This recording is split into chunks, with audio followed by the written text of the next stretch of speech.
primary ignition. I'm just not the hero type, clearly. What a piece of junk. Enterprise, this is the captain. I got a bad feeling about this. It's all part of the plan. Engage. Welcome back to Podcast 2 for 1. I'm your host, Donavon Thompson, with my co-host, Daniel Wingfield.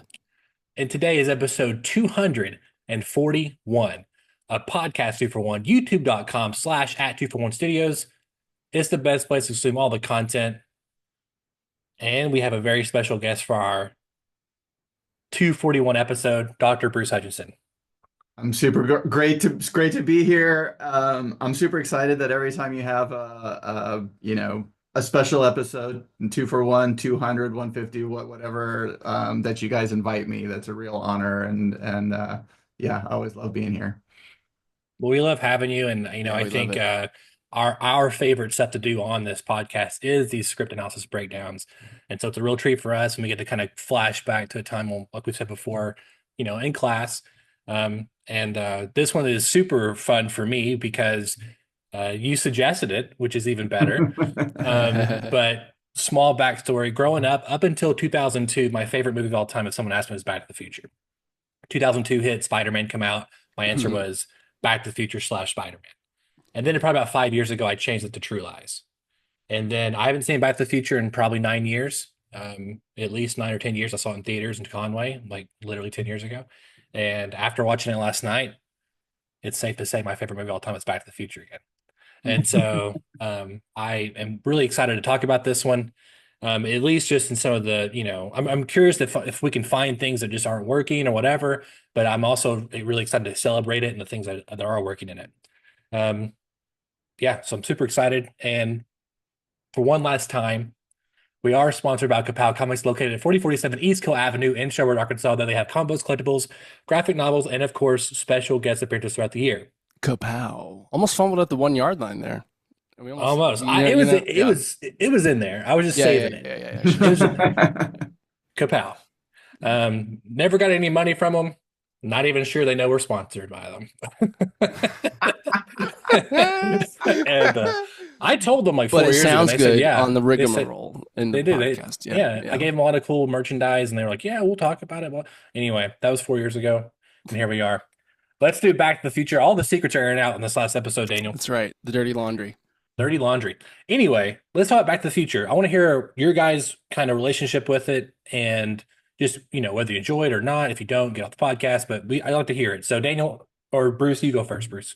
Well, first, I'm going to say that you keep mentioning things about the last podcast. So you might have to say something about that at the end, even though you weren't sure you were going to. No, I'm going to say something. Okay. Yeah, for sure. Okay. For sure. Anyway, Back to the Future.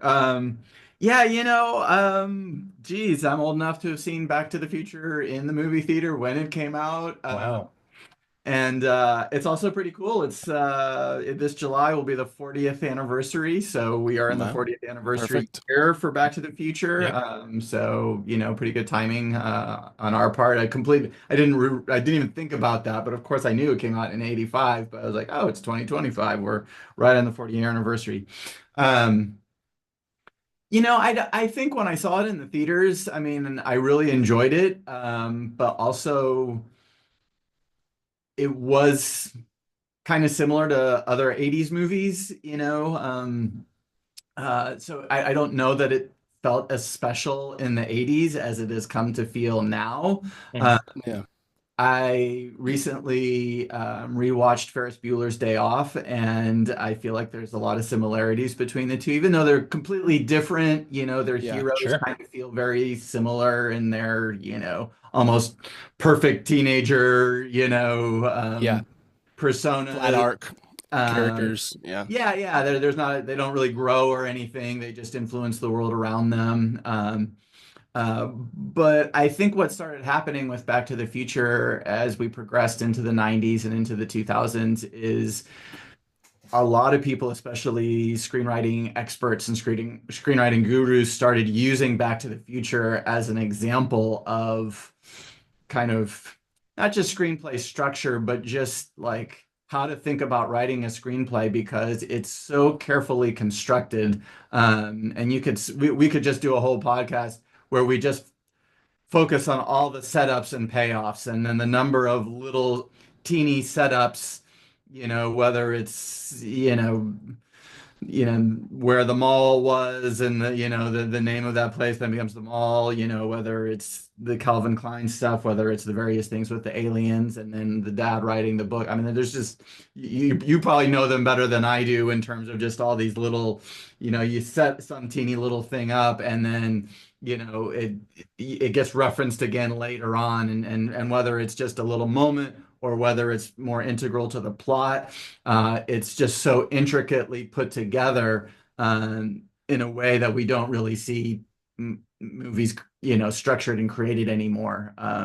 It's a masterclass in foreshadowing, 100%. Yeah, and you can learn a lot. Just, I mean, that's my biggest takeaway from this last night was foreshadowing. Yeah, absolutely. And so I think going back and looking at it and just seeing, again, how thoughtful it is with all of that stuff, and kind of how carefully constructed and crafted it is, and every moment really matters. I don't know that we'll find a lot of flaws with it, although there is one point that it's one of the most famous parts of the movie, but it's also an odd thing when you look at it structurally, which I won't reveal now, but we'll get to. But yeah, so I really enjoyed watching it again. I do think, again, coming from the 80s, it didn't maybe have the same effect on me as people who watched it later in their lives, where they were like, wow, I've never seen a movie like this before, in terms of that kind of construction, where that sort of it was sort of the height of that construction, but that kind of construction was more common in the 80s, I think, where filmmakers or screenwriters had more time to really sort of develop all of that and really layer it in a way that Back to the Future does. Yeah. So for me, my kind of relationship with it is, there's my dad wasn't big into movies, but the movies he was into were like Star Wars and Back to the Future. He was an 80s kid. He was in high school in the 80s. And so, that was just iconic for him. And so I think I saw this probably with him on TV one time. I'm pretty sure I did not catch the beginning of it because I didn't remember anything of the Syrian terrorists or the whatever that stuff was happening. I was like, I don't remember any of this happening. So I'm pretty sure I missed probably the first 15, 20 minutes of the movie when I watched it. But yeah, I mean, I think, this is such an interesting film because I think it is such a perfect snapshot of culture at a specific time. Yes, the culture of the 80s and high school and being a teenager then, but also the culture of movie making at the time, just the style that was really, we talked about, that kind of just perfect seamlessness in terms of structure and setup and payoff. It's all, like you said, it's kind of textbook. It kind of is the textbook. It's in most of the textbooks, right? This movie. And so there's obviously a lot to break down and get into with that structurally. Narratively, it's very interesting in terms of just it is such a product of its time. It's hard to imagine other movies. I was trying to imagine parallels to today. Do we have movies where we have protagonists that just don't change? They're just kind of this they're the coolest kid in the beginning and they actually fix everyone around them and are still as cool at the end. I was like, man, that's not something I'm as familiar with, at least in just current movies and current styles and stuff like that. And so yeah, it's a movie where it's I really enjoy it. I think it's got all the style. I think it's got all, like I said, the structural integrity. It's all perfectly there. It's not a movie that's just I can't stop thinking about, though. You know what I mean? And to a degree, it's I think it's it did all these structural things perfectly. And it was one of the first, it seems like it was one of the early movies to do it all perfectly like that, just to not miss a beat. But I also feel it's kind of that, it's kind of like watching Citizen Kane, where it's you can go back and watch wow, that was they were doing this stuff, they really figured this stuff out. But yes, we've seen better versions of that later now, and it's not as eye-opening maybe to that as much as it is. And maybe that's just too, I was also just noticing that my attention span as a 2025 media consumer is just different than what the audience was that this was made for. You know, in terms of what I expect from a story, when I expect to get information, what kind of stakes I expect myself to be emotionally invested into. And it's just a different pace than what we get a lot of times today. And I think there's pros and cons to that. But yeah, we can dig into it. It wouldn't be a good podcast if I didn't disagree with Daniel every now and then. Yeah, you know, and I totally get what you're saying in terms of, you know, watching a 1985 movie through a 2025 lens. I understand that. I think a lot of movies today just don't have the discipline that movies like this back in the day did, whether it's just holding on shots. I mean, for me, I mean, obviously, like I mentioned, I prepped, you know, I'm biased, favorite movie of all time. And I just think even just the blocking, we can talk about the blocking all day long, how information's revealed, how actors come close to the frame, or even just like, I mean, I think I used this in class back at UCA. I was gonna say, Donovan, didn't you do a breakdown of when I think maybe Marty first comes home and him and his dad moving around in the kitchen and the house, or some scene? I did the breakdown when he shows Doc the photo for the first time of like he's being erased. They're basically Yeah, I 1.21 gigawatts. It's like I can't do that, you know. How like he comes to the frame, Marty like leans in the chair. It's like the paper's perfectly.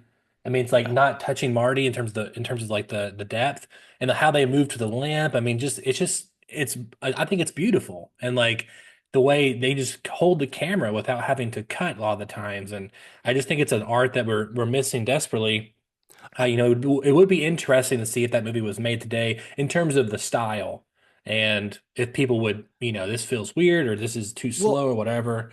But real quick, Daniel, I think you know, for me, this is the pinnacle of feel good movies, and that's why I like to watch movies. Right, I'm not going in there to, you know, try to like, you know, inception this or anything, or just try to, you know, all these so many layers or whatever. I'm in there to find a good message and to just feel good about my life. And there was just so many things just watching it last night that just made me laugh that weren't even, you know, I don't mind crude jokes, but it was just like acting, like the body language of like Doc and just things that they were doing, just kind of ridiculous, but just funny, and like funny 40 years later.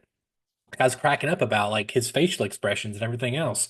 And the biggest thing for me for the movie, I think, yes, it does so many things right.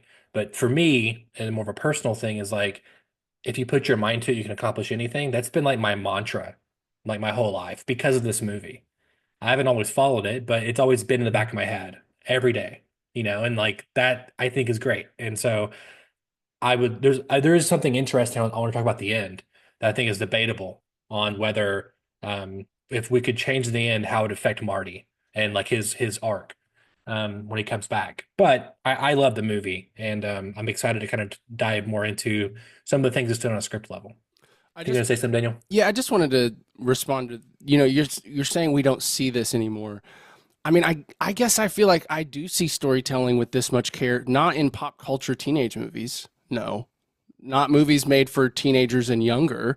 But when I watch, you know, the best of the best, when it comes to movies or television shows or whatever, I feel like those do hold up to this level of kind of story structure scrutiny. And so I guess to me, it's like, but it feels less frequent. I would argue. Absolutely. Back between like, I mean, Absolutely. obviously we talk about 1985, like they were inventing cinema. It's like, obviously it was way before then, but you can just look at the 80s or 75 to 85 or 75 to 90. How many like of the best movies ever made come to that time period? You know what I'm saying? Like I would argue that it's not the same now. Yeah. No, Avengers Endgame came out, right? And that's a big thing for me. I love it. It's not even in the conversation for the top 50 best movies of all time. Not even close. Not even top 100. And I love that movie. What but movie I'm saying did you say? Avengers Endgame. Okay. Like I watched that movie more than my favorite movies of all time. Just on like I just watch stuff. It's not in the top 100 best movies of all time. You know what I'm saying? So like I just think it's less frequent now.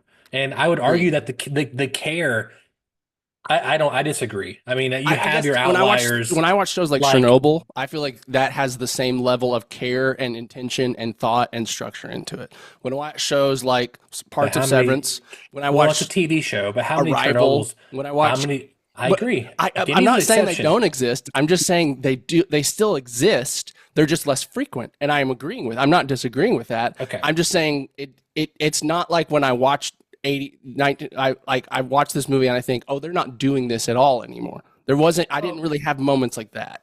Can I Well, jump? they're not- Can I jump in for a second? Yeah, Please, please. please. Yeah, Save I- me, Bruce. But no, I think Or me. we're kind of talking about three different things. Yes. One, I think we're talking about narrative structure, and I think that is how is the story put together. And I actually agree with both of you. That is, I think that the uniqueness of all of the setups and payoffs and foreshadowing of Back to the Future is pretty rare in movies these days. I also agree with Daniel that overall narrative structure has gotten more complicated, and we've learned a lot more about it, and it has progressed, quote unquote. So that especially in TV, and Donavon, you're right to distinguish between TV and movie, where TV has more time to develop those kind of things. So one is narrative structure, two is style, and Donavon, you were touching on style, and I agree with you 100% that the style of this movie is a style that's being lost. And this is actually something I teach in my directing classes. This is a movie directed by Robert Zemeckis. Zemeckis was trained by Spielberg. So, when you watch this movie, you're getting a version of Spielberg in terms of what you were talking about, of holding on shots, the way it's edited, the way it's blocked. And I don't think there's any denying that there's a lot more complex blocking and subtle camera movement in movies from the 80s, and especially Spielberg was the master of that, compared to now, where I think on one level they just don't have time to do that, and two, maybe a lot of filmmakers don't even know how to do that anymore. But for example, in my directing class, I show, and you guys might remember this, I show sort of this exposition clip from Indiana Jones and the Last Crusade, where Indy meets, I forget, sort of the bad guy who first hires him to, go find the Ark. And the amount of camera setups and the amount of small camera moves and people shifting places and Indy's hat being placed in an exact spot so that when the camera comes around, it fills in the gap in this tablet, and then why the characters move. And they don't just move to a place, they move to go get something, and then the camera shifts around. The care in that kind of blocking, I think, is largely absent from most movies today. Not to say that there isn't, you can watch, we watched Atomic Blonde, which I'm a big fan of, and and you watch these fight scenes and they're incredibly complicated and well choreographed. But in terms of like normal, quote unquote, normal scenes, dialogue scenes, things like that, the care of how all of that is put together is so much different. And the movie that I contrast it, which some of my students always lose their minds, and you guys might remember this too, is I show a clip from Peter Jackson's The Two Towers, where Gandalf is getting the king of what is the king who's been made old, and and it's just like every shot is just like a slow push in on each character to a close up. And there's no establishing shots. There's hardly any blocking to speak of. There's no real care in anything that's being done. Now, you can then go to the what's the big famous battle sequence in Two Towers? The Siege of Helm's Deep. And it's fantastic filmmaking. So I'm not trying to criticize Peter Jackson, but when it comes to a basic dialogue scene, the kind of care that you see in Back to the Future or in a Spielberg movie, you just don't get anymore, right? You don't see that. So I think that's the second thing. And then the last thing, and I'll move on, is character, right? Is character development. And I do agree with Daniel on that we don't really see that kind of like not flawed, sort of perfect character that we saw a lot in the 80s, and I mentioned Ferris Bueller. He's the exact same Indiana way. Jones is the same way. There's these characters that are sort of these perfect characters, and today we don't don't get that kind of character, right? And maybe we expect a little more complexity out of our characters. You can look at a character like James Bond, who in the 80s was a quote unquote perfect character, and now, you know, in the Daniel Craig series is a flawed character, right? And even the same with other kinds of teenage characters.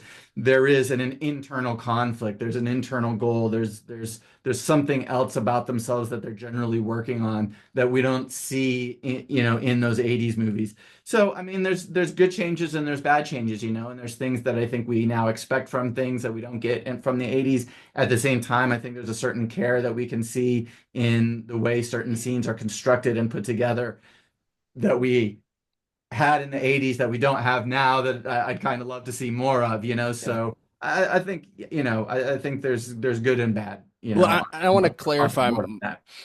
I want to clarify my perspective just a little bit. Is that I think when I'm watching movies and TV shows, anything narrative, like narrative impact is just the number one thing I'm tuned into.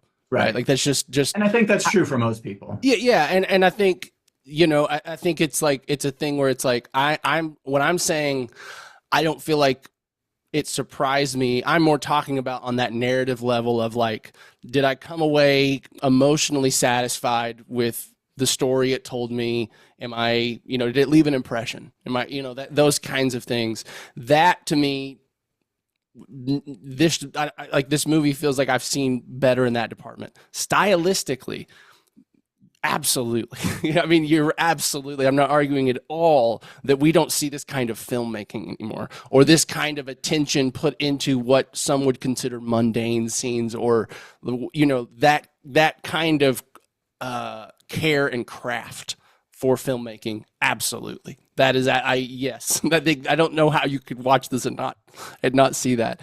You know, especially when you think about some of the movies that just come straight to streaming these days. It's or you know, I hope my son never listens to this, but I saw the Minecraft movie over the weekend, and you know, you compare that to something else from the 80s that was made for kids even, and it's just like, okay, whoa, we've lost a step here. But yeah, and so I just want to say I agree with you guys. I'm more speaking on, and I think it is probably going to tie into, we'll get into it, the character and even the theme. I think part of the reason, you know, I had to really think about what is even the theme of this movie. It's just because the main character doesn't really carry that theme. He's not the vehicle of the theme. Yeah, and we'll have to talk about that because it is interesting the way that plays out and the way it sort of gets linked to him and then, you know, and then sort of disappears a little bit, but we'll get there. Yeah, you know, and last thing I'll say on it, well, real quick, that's from The Last Crusade, and the bad guy's name was Donavon. That was Donavon. Thank you. Yes, there and you it's go. Donavon's fancy apartment. Yeah, and I agree. Pushing like the way they It's dolly beautiful. tilt into the tablet is like God tier shot right there. Yeah. So yeah, no, and I'm not disagreeing with you, Daniel. I 100% know what you're talking about, but I think I wish there was a version where we can marry the two, and sometimes we get that, and sometimes we don't. I think the example last year, Dune Part 2 is my favorite movie of the year. I think it's an amazingly well-crafted movie, X, Y, and Z. But I'd like to see more super well-crafted movies, and even movies that kind of harken back to the style with some modern techniques in it as well. But you know, a lot of it is your personal taste.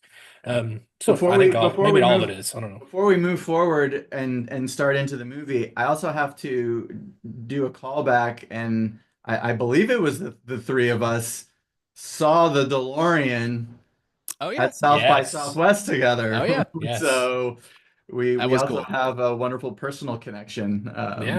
Yeah. I watched Ready Player One the other day with the kids, and I'll never forget seeing it with you two. Bruce, what was the kind of like status of the DeLorean before this movie in the culture? Like, was it a cool car, or was it like? It only had like 2 years of production, I think, or 3 years or something. He just says like, so there's a line in the movie, he's like, in a DeLorean, and I was just like curious, like what audiences there would have thought about was the DeLorean like a cool hip? Oh, this is the future of cars, or was it like, oh, that's a weird looking car, no one wants? No, I think 6 months ago, I would have said it might have been kind of similar to the Tesla Cybertruck. Obviously, the politics of that have shifted enormously. Sure. But in the sense that it was like really unusual. I mean, like if you saw, and I mean, there were so Yeah. few of them that if you actually saw a DeLorean in the real world, like it was an amazing thing to see. And I think people really thought that they were unique, interesting cars. Um, uh, but I would also say that, without Back to the Future, I think a lot of people might not have even known what a DeLorean was. Oh, absolutely. That movie certainly brought it into popular culture. And it is kind of funny that despite the fame that it got from the movie, you know, the DeLorean Motor Company never took off. I mean, I think there's a movie we're not too late. The We're not too late for them to try to but, cash in on that political, yeah. that hype. I mean, you're I mean, it feels like anyone that has a DeLorean today, they don't have it because they like the car. They have it because they're Back to the Future. Right. It just I've never witnessed that, but yeah, no, that's interesting. That's interesting. I think the closest one to us is in Tunica, Missouri, at the Hollywood Casino, which is where I like one on display. Yeah, you go in there and when I went to as a kid, because I had the Batmobile from '89, all those kind of things. That's cool. And when I went as a kid, I wanted to sit in it, and they wouldn't let me because another kid a year ago had got in there and locked himself in by accident. But anyway, it's when you see it in person, especially with the get up and the flux capacitor and all this kind of stuff, it's pretty incredible. That's awesome. From my research over the years, I think it was just like a couple year, maybe a year or two production. Yeah. It was, even though the movie had like a huge, impact and stuff, it just, for some reason, I think they went bankrupt. They went bankrupt, and again, I think there is a movie that tells the story of the DeLorean company, and there was. Well, I think he got arrested. I don't know. There's all kinds of crazy stuff that happened. They broke down easily. They weren't very reliable. I think was a part of it too. Like you had to be like handy, if you wanted to drive one of those. Yeah. All right. Let's kind of let's start with this, and so obviously we open on these clocks. I'll go ahead and point out, and this is a weird one, but this is one of the first foreshadow things. I won't point all these out, but I'm not sure Daniel caught this or whatever. But you see Doc hanging on the clock in one of the clocks. And when you pan left to right, you see all these clocks, or seeing Marty plug into the amplifier. What an interesting, I think it's more of a production design Easter egg than anything. You could argue that someone saw that happen and they made a clock about 8 years later, but then you start getting into what kind of time travel are we dealing with here? So anyway, I mean, this is a classical way to open a film. It feels very, to me, Spielberg, and the fact that we're opening on inserts, we're opening on hands, we're opening on nondescript kind of things until Marty blows the amplifier. I think also the kind of thing this movie does too, in terms of giving information, that's kind of stuck out to me, is when Doc calls him and tells him, like, don't, there's two things happening. He says, don't use the amplifier. And then the clocks, to go off. And so it's like this way of telling the audience that Doc is a scientist, because he's like, oh, it's my experiment, but then also letting Marty know that he's late for school. Yeah. And it's a great way, I think, to kind of tell about a character and then also push the plot forward at the same time. It also introduces our two of our main characters, I guess maybe out of three, but when I thought about the movie, I was surprised. Like, I'd forgotten that opening. In my mind, the opening was Marty's just at home and we meet his loser family. That was, and so I'd forgotten that he goes to Doc's and he tries to play the amplifier and the speaker and gets blown away and everything. But putting Marty into Doc's space allows us to get both of them, right? And even though we don't meet Doc till later, the fact that we've done that sort of kills two birds with one stone. That again is just thoughtful filmmaking, right? Versus my version would have been much lamer of just, Marty wakes up at home and he goes out and we meet his brother and his sister and his parents and we discover they're losers. We actually don't do that until a little bit later. We're establishing, I think, what's even more important, which is Doc and Marty. And then, of course, we're also doing some of the more stereotypical exposition, right? We do have the TV news talking about the missing plutonium, which we see the plutonium, in that that device is a little cliche, but it's been I mean, we're still using it. I mean, 40 years later, we're still doing newscasts even in a world in which nobody watches the news on TV. I do. Looking at When you, I see Daredevil. 70 years old, Looking at you, you know? Daredevil TV show. Yeah, Daredevil, born again. Whenever I see it in modern day, we've been talking about that actually the last few weeks, Bruce. About when I see it in modern day movies, I don't think this when I watch Back to the Future. I'm like, oh my god, a TV broadcast. Like I think that. So No, I and it fits It of course fits the Back to 80s the more. Future because it's in the 80s. And if you were to watch Stranger Things or something else and they used that device, it would make sense because that's how people were getting their news. But yeah, it doesn't work to show someone's phone and they're scrolling through Instagram or Facebook or wherever they get their news and seeing a tiny little thing. So I get it, but at the same time, yeah, it has become an incredibly cliched thing. But I don't think it was in '85.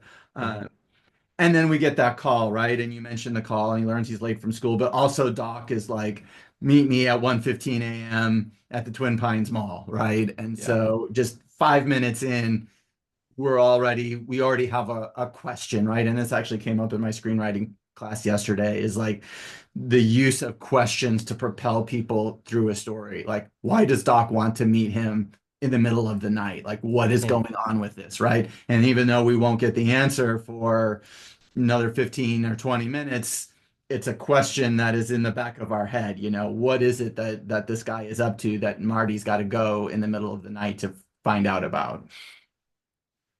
Yeah, I mean, again, a lot of great foreshadowing or getting some character stuff. I think interesting thing here is I think it's more prominent whenever Marty gets to school, which is when he's talking with the principal. He's like, talking about their relationship with Doc, and I'm tying this to the beginning. I don't question it just because it's a fantasy. The movie's a fantasy movie. The tone and stuff, you don't need to question everything. But there is a part of me, it's like, what's their relationship? Like, why is he there? Why, and we never get into that. We never get into how they met. We never get into nothing like that. Yeah, there's never a sense that Marty is a science nerd or a science, which is why he should be friends with Doc, right? So that is super interesting. And honestly, I didn't think about that. And the movie does a really good job. And I do teach this sometimes, like, when do you need background information and when do you don't? When do you just take stuff for granted and you move forward with it? And the movie does do a pretty good job of just like, he goes over there, I guess, because Doc's got cool stuff and Doc's got this cool speaker. And so somehow, he does that. But you're right. I mean, the movie does not answer that question at all, which does get to Daniel's point about the development of Marty as a character. Well, and I have to say, there's so many assumptions this movie makes that it's expecting the audience to make that the audiences just don't make anymore. You know what I mean? Like even part of it's like, okay, here's a young kid from a messed up family hanging out with an old man at 1:30 in the morning. That's not Back to the Future is not that movie anymore. That's a different movie if you give that log line. You know what I mean? Right. It's just not the same movie. And so it's just there. You're right. There is just this like there were certain elements of society, and I think there's more that we can get into. I mean, there's an attempted rape in the movie that is played for laughs. There's a lot in this movie that like just shows the things that society just didn't bat an eye towards. You know what I mean? And I think we can even get into that. I think that connects directly to Marty's art or lack thereof arc or the themes of the movie. But yeah, I think there is just things, even just like the fucking principal just being a bully. You know what I mean? Like, listen, I went to public school. I've seen adults yell at children, and I get it. But there's just certain parts of it that just, I guess, as a teenager in the 80s, was like, oh yeah, that is what life's like. Like, it was just kind of like, and I know that as kids we suspend disbelief anyway. We had this like, idealistic idea of life at that age and what reality is, but it is just interesting that like kids these days wouldn't jump to the conclusions that this movie is expecting you to jump to. Well, there's two things happening, and again, this goes down the tone and it being a fantasy at the end of the day. One is that I think the most realistic part about the 80s in the movie is when they're like at the dinner table, like that, the way the house looks, the setting, like the way they kind of interact, that feels real life. I think a problem that movies like in past 2000 X, Y, and Z, they try to make a movie that takes place in the 80s. It's like hyper 80s. Like, it's like, that's not what the 80s was like. Yeah. It's like not everyone wore that and everyone looked like that. Right. Or not everybody was snorting Coke, sort of thing. So I think, the movie does an interesting thing there in the fact that, it's being fantastical. And like, they can do that with a principal. Like I doubt not that many kids had a principal touch their nose to nose and yelled at him in the hallway. Yeah. You know what I'm saying? Exactly. Maybe it happened. I'm But sure it happened but I somewhere. think some of those things Maybe. are also conventions more than that they're real. I mean, as a Yes. kid in the 80s, you know, at my school, the principal was a nice guy, and the vice principal was the guy that we were all scared of because the vice principal was in charge of discipline and all that kind of stuff. But it's a convention that probably started maybe in the 80s, maybe it started even earlier, of the principal being a character that you'd be afraid of, just like in Ferris Bueller's Day Off or something, that he's sort of the bad guy a little bit. And as a teenager, just making the principal that character, like even if principals aren't that way anymore, I think that a kid watching Back to the Future now wouldn't be like, I don't understand this principal because in my world, principals are all really, supportive and nice or something. I think it's a convention that people would just go, oh yeah, the principal's the bad guy, because that's just something we're used to and seeing in media for so long that even if you did it now, I think you could get away with it, Now, how far you could go with maybe the principal bullying a student or something might change a little bit, but that the general idea of the principal being an antagonistical figure, I don't think would be a problem even now. No, I agree. I think it's more of just, and again, it ties to Marty. Marty being the perfect cool kid that doesn't really care about school. Like it's like, those kids usually dropped out and got into drugs. It's like Right. it's like in reality versus like, it sets the stage well that like, of course the vice principal is going to be mad at the kid that's too cool for school and shows up late and acts like the rules don't apply to him. That makes sense. Like we'd all. I think it's probably just the amount of it or the energy of it, the intensity of it that it's like you can have this is where the cliche came from is almost the feeling that you get a little It's bit. very much the John Hughes School of Filmmaking, what that is. Yeah, Yes. absolutely, Evil yeah. principal. Yeah. Right. Um, Yeah, and so the other thing that's interesting about and I think this is going to bog us down for a few minutes because it really is where we have to deal with Marty. When we have that conversation with the principal, if I remember correctly, he also mentions that Marty is trying out for the talent show or the Battle of the Bands or Battle whatever. of the Bands. You're a And then slacker. and then we cut to Huey Lewis. Try out. yeah. Huey Lewis, love it. Yeah. Yeah. Well, It's yeah, we actually get, Huey Lewis. Yeah.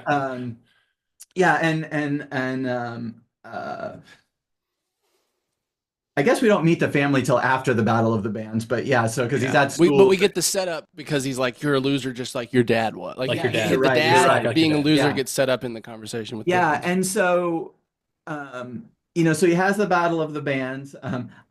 One other thing I have to be a little critical of. We'll get to all the good stuff, Donovan, I promise. I'm okay with criticism. Yeah. But there's Marty and a bunch of nameless, faceless band members who don't really seem to be his friends or anything. They're just members of the band, and it's like, shouldn't they be his pals? I think about something like Scott Pilgrim, those are his friends, right? But Another perfect movie. Yeah. but in this movie, like, who are these guys? And by the way, they all look like they're, in their 20s and 30s. Like they look like professional band members. Yeah. well, and the then way there's Marty plays is like, if you could play that well, you could drop out of high school and just be a professional guitarist. You don't have to do it. You'll make plenty of money, And then the too loud. It's just like it's like so the classic, just like the man not let the kids having any fun, kind of. Right. And so, he gets criticized for playing too loud. He's not going to be in the show. And then I think we get to the scene that's, in terms of Marty and the depth of Marty as a character and the themes of the movie, is really the crux of things that's problematic, which is that he leaves with Jennifer, and Jennifer's very encouraging, and she's like, send your tape to, the radio station, the record label. And he's like, well, what if they listen to it and they don't like it, right? And they reject me.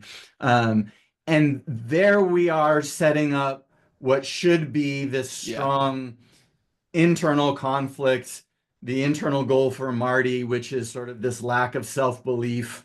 Fear of failure. Yeah, and fear of failure. And for Marty as a character, it never happens again. Yeah. It's not relevant to him as a person or anything he experiences in the rest of the movie. Obviously, it echoes his father. And again, it's another great setup from a narrative point of view, in the sense that his father literally says the same lines about sending in his science fiction stories. And all of that applies to his dad, and his dad goes through that arc. But it is set up for Marty to go through that arc, but Marty never goes through that arc because Marty is already a super confident kid. He's confident all the way through. He confronts Biff in the past. He doesn't, even before then, he doesn't give a crap what the principal is saying to him. Well, even with the Biff, even when Biff is in the present, like, you know, ragging on his dad, he's sitting there like giving, you know, he's standing up to him non-verbally. He's not afraid of adulthood. Yes. So it's that one moment. It's it's the one thing where it's like, it's setting up this idea of Marty having a flaw, having this depth, having something that he's got to work on and change over the course of the movie, that I think is something that we're now used to, that we expect most characters, even like I mentioned, James Bond having that kind of thing where we expect a character to have to do some sort of character work. It's set up and then it just goes away. And it is weird because the movie, as we said, is filled with great setups and payoffs. Yeah. And it pays off in other ways, but not in the character development of Marty. And if I was going to sort of say there's a flaw to the movie, for me, that's the biggest flaw, is that we set up that thing and then it's just gone in terms of Marty as a character. Yeah. And I agree. I think it's an interesting, because I hadn't really thought about Indiana Jones being that too, but he obviously is when I think about it. And maybe it's just my expectations as from a genre standpoint. Like in an action adventure, I'm not expecting the main character to that's not the hook of the of the story. It's the adventure, it's the stunts, it's the cool stuff that's had the discoveries, the mystery, the chase. The plot is the main character of those movies. It's all about the plot. But even now, Bruce Wayne has internal flaws. That's what I'm saying. Tony Stark has internal. That's what I'm saying. I think it's a good thing. Yeah. I think to me, what it is, it's more realistic, right? Like, and I think it is another kind of interesting to see how society viewed heroes at the time, that at that time, heroes were thought of people that did not have flaws versus people that have them and overcome them, or how we see them now. And I think that's I think that, and it is just more, I mean, I do think that this movie would be stronger if they found a way to make Marty and his dad's arc, them go on it at the same time to a degree. Yeah.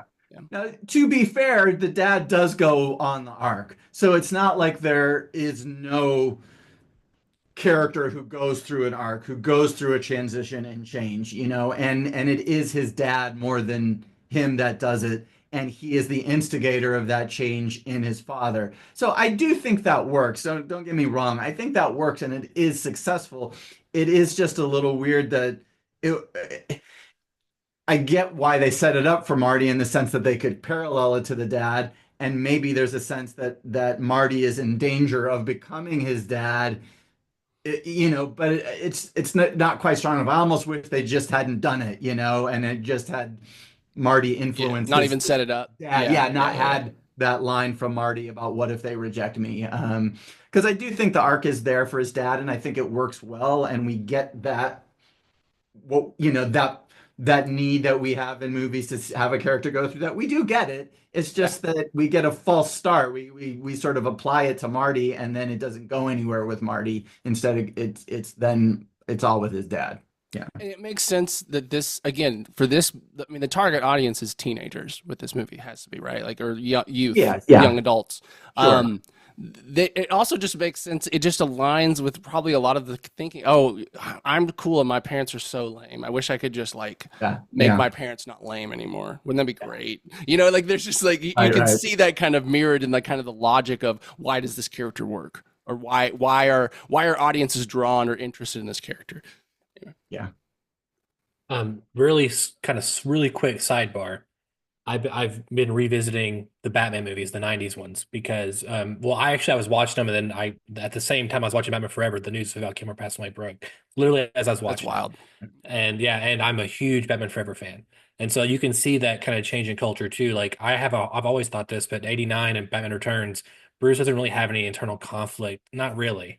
Like he's just kind of this force of nature and he's just kind of doing things. It wasn't until like, I mean, it's only a 3 year gap between Returns and Forever where that the whole movie is called Batman Forever. It's about him choosing to be Batman or not, and so it's actually Right. internal arc. So you can kind of see the shift there happening in the '90s and Yeah. literally in real time between two characters within 3 years or the same character within 3 years. But anyway, I was thinking about that. You guys were talking about Tony No, that's Stark and that's a super fascinating thing. I mean, doing a really Yeah. crazy in-depth study would be interesting. I almost wonder whether the rise of independent films in the 90s had something to do with that because Yeah. all of those indie movies were starting to become more popular in the 90s. And of course, they did have more, because they were more character centric, they did have more flawed characters. And so maybe some of that began to rub off on Hollywood. I mean, I'm totally speculating. I have no idea. Yeah. Began to rub off on main characters in more Hollywood oriented films. Well, and it's just, I mean, anti-heroes became a big thing, I feel like, too. Like, I mean, the Quentin Tarantino movies have all these incredibly flawed characters that you kind of root for by the end. Like, I don't know, there was just this change in how things just became less black and white in every genre, it felt like, you know what I mean?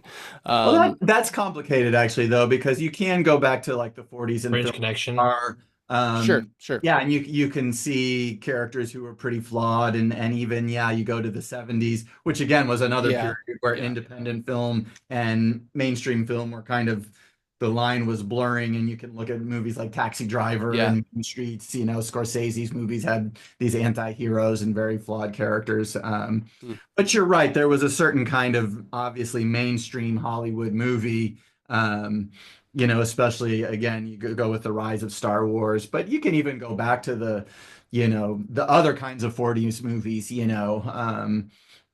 His Girl Friday and, the movies from the 30s. And we weren't necessarily seeing a whole lot of depth to those characters either. So certainly I think there has been a general arc where you're right, that the characters have gotten a little more depth to them. Even if we can criticize movies in other ways, I do think that most protagonists have a little more depth in the past 20, 25 years than they did in the movies before that. And villains.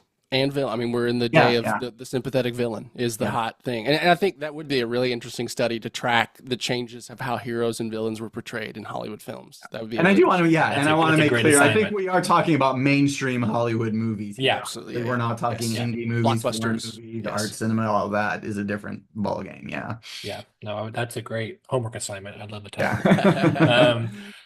Back to the Future, I think one also interesting thing happening here with Marty and Jennifer is that we're kind of, a couple things happening. We're set up the clock tower, but before then is the idea about the truck. And so it kind of creates this goal for Marty, or I guess it's a goal because it pays off later. I don't really know. It's kind of complicated. Well, it's that same. He doesn't earn it.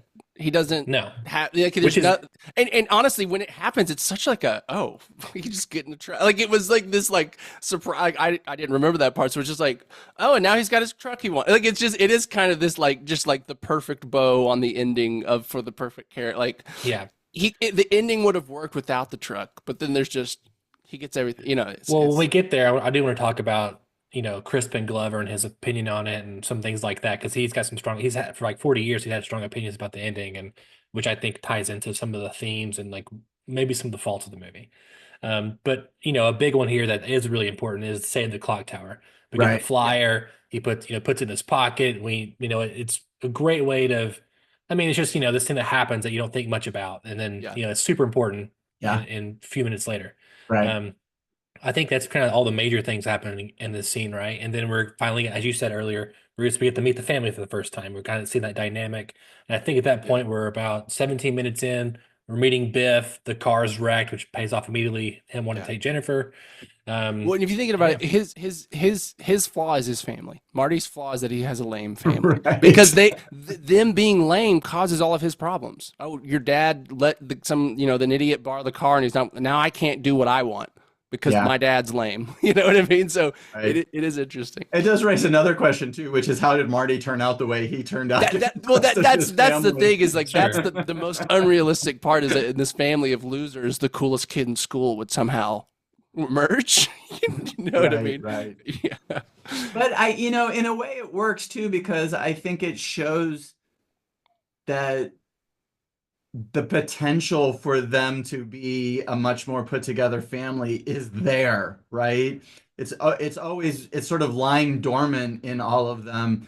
Somehow it came out in Marty, but Marty now is obviously going to have to go into the past and trigger it in his father and in his mother, so that Which I guess if you want to start getting into the lore, it's because this is, he's always gone back. The reason he is Marty is because he always goes back to the future. And so, you know what I mean? Like which has evidence with the clock That's and what I'm saying. Yeah. with the beginning. But again, yeah, this is where we did this kind of, I think, with Endgame, whatever. This is, and Back to the Future was used as a reference in that movie. Time travel stuff. Oh yeah, yeah, is crazy. Yeah, yeah. So anyway, we also get a lot of things. This is where we start to get like about the dynamic between Biff and his father. His father he hates confrontation. He's really, being bullied by Biff, and Biff obviously has resentment even to Marty because he didn't end up with Lorraine. We're getting a lot of information here that's fixing to pay off in a big way when he goes Back to the Future. Sorry, Back to the Past. yeah. And so I think, and again, I think the most realistic thing about the movie for me is this scene coming up, and I might be skipping over something, is when they're at the dinner and they're kind of talking, and there's just kind of this resentment, contempt from the mom to him, because like the spark that was there is not there anymore.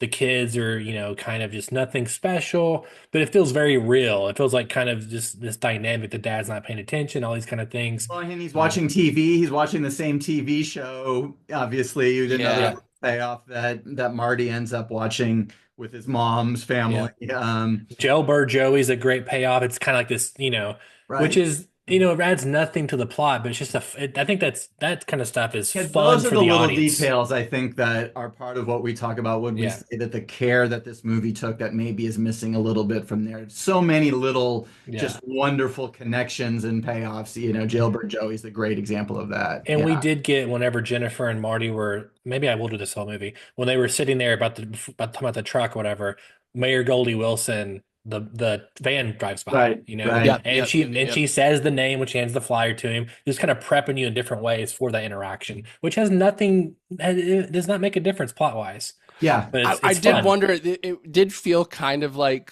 the token black characters a little bit in just for the time. Like, okay, well, like we got to have African American representation. Well, what if we make one the mayor and then the band? Like it did feel a little bit tokeny to me, but I agree that like they set it up really well, and I like once I finally met him, I was like, I like this character a lot. You know what I mean? Like I'll just say to that in 1985, even token characters were not a thing. You know what I mean? Yeah, I was going to ask you. Progress for the time. For even doing a Yes. token character, because you could look at other movies that would have not had a black character in it, or Ferris Bueller's Day Off has no black characters except for the character who takes the car for a joyride, right? Which I recently learned, by the way, is Lewis Hamilton. Really? I believe that's true. Wow. Well, it's interesting. It kind of probably flips the head of because a black character being the janitor in a restaurant is probably pretty normal for a token black character at the time. But let's take ours and make him the mayor. Like, so I think there was. I'm not saying it was insensitive or like these idiots. I'm saying it's just interesting to see at the time the ways Hollywood was doing representation or working that out. And I think there's even a lot of parallels to how you've seen Hollywood slowly integrate LGBT plus into representation. Right. It's just, if you really want to flip your lid with the whole representation plus time travel, you go to the band, which you mentioned were the other black characters.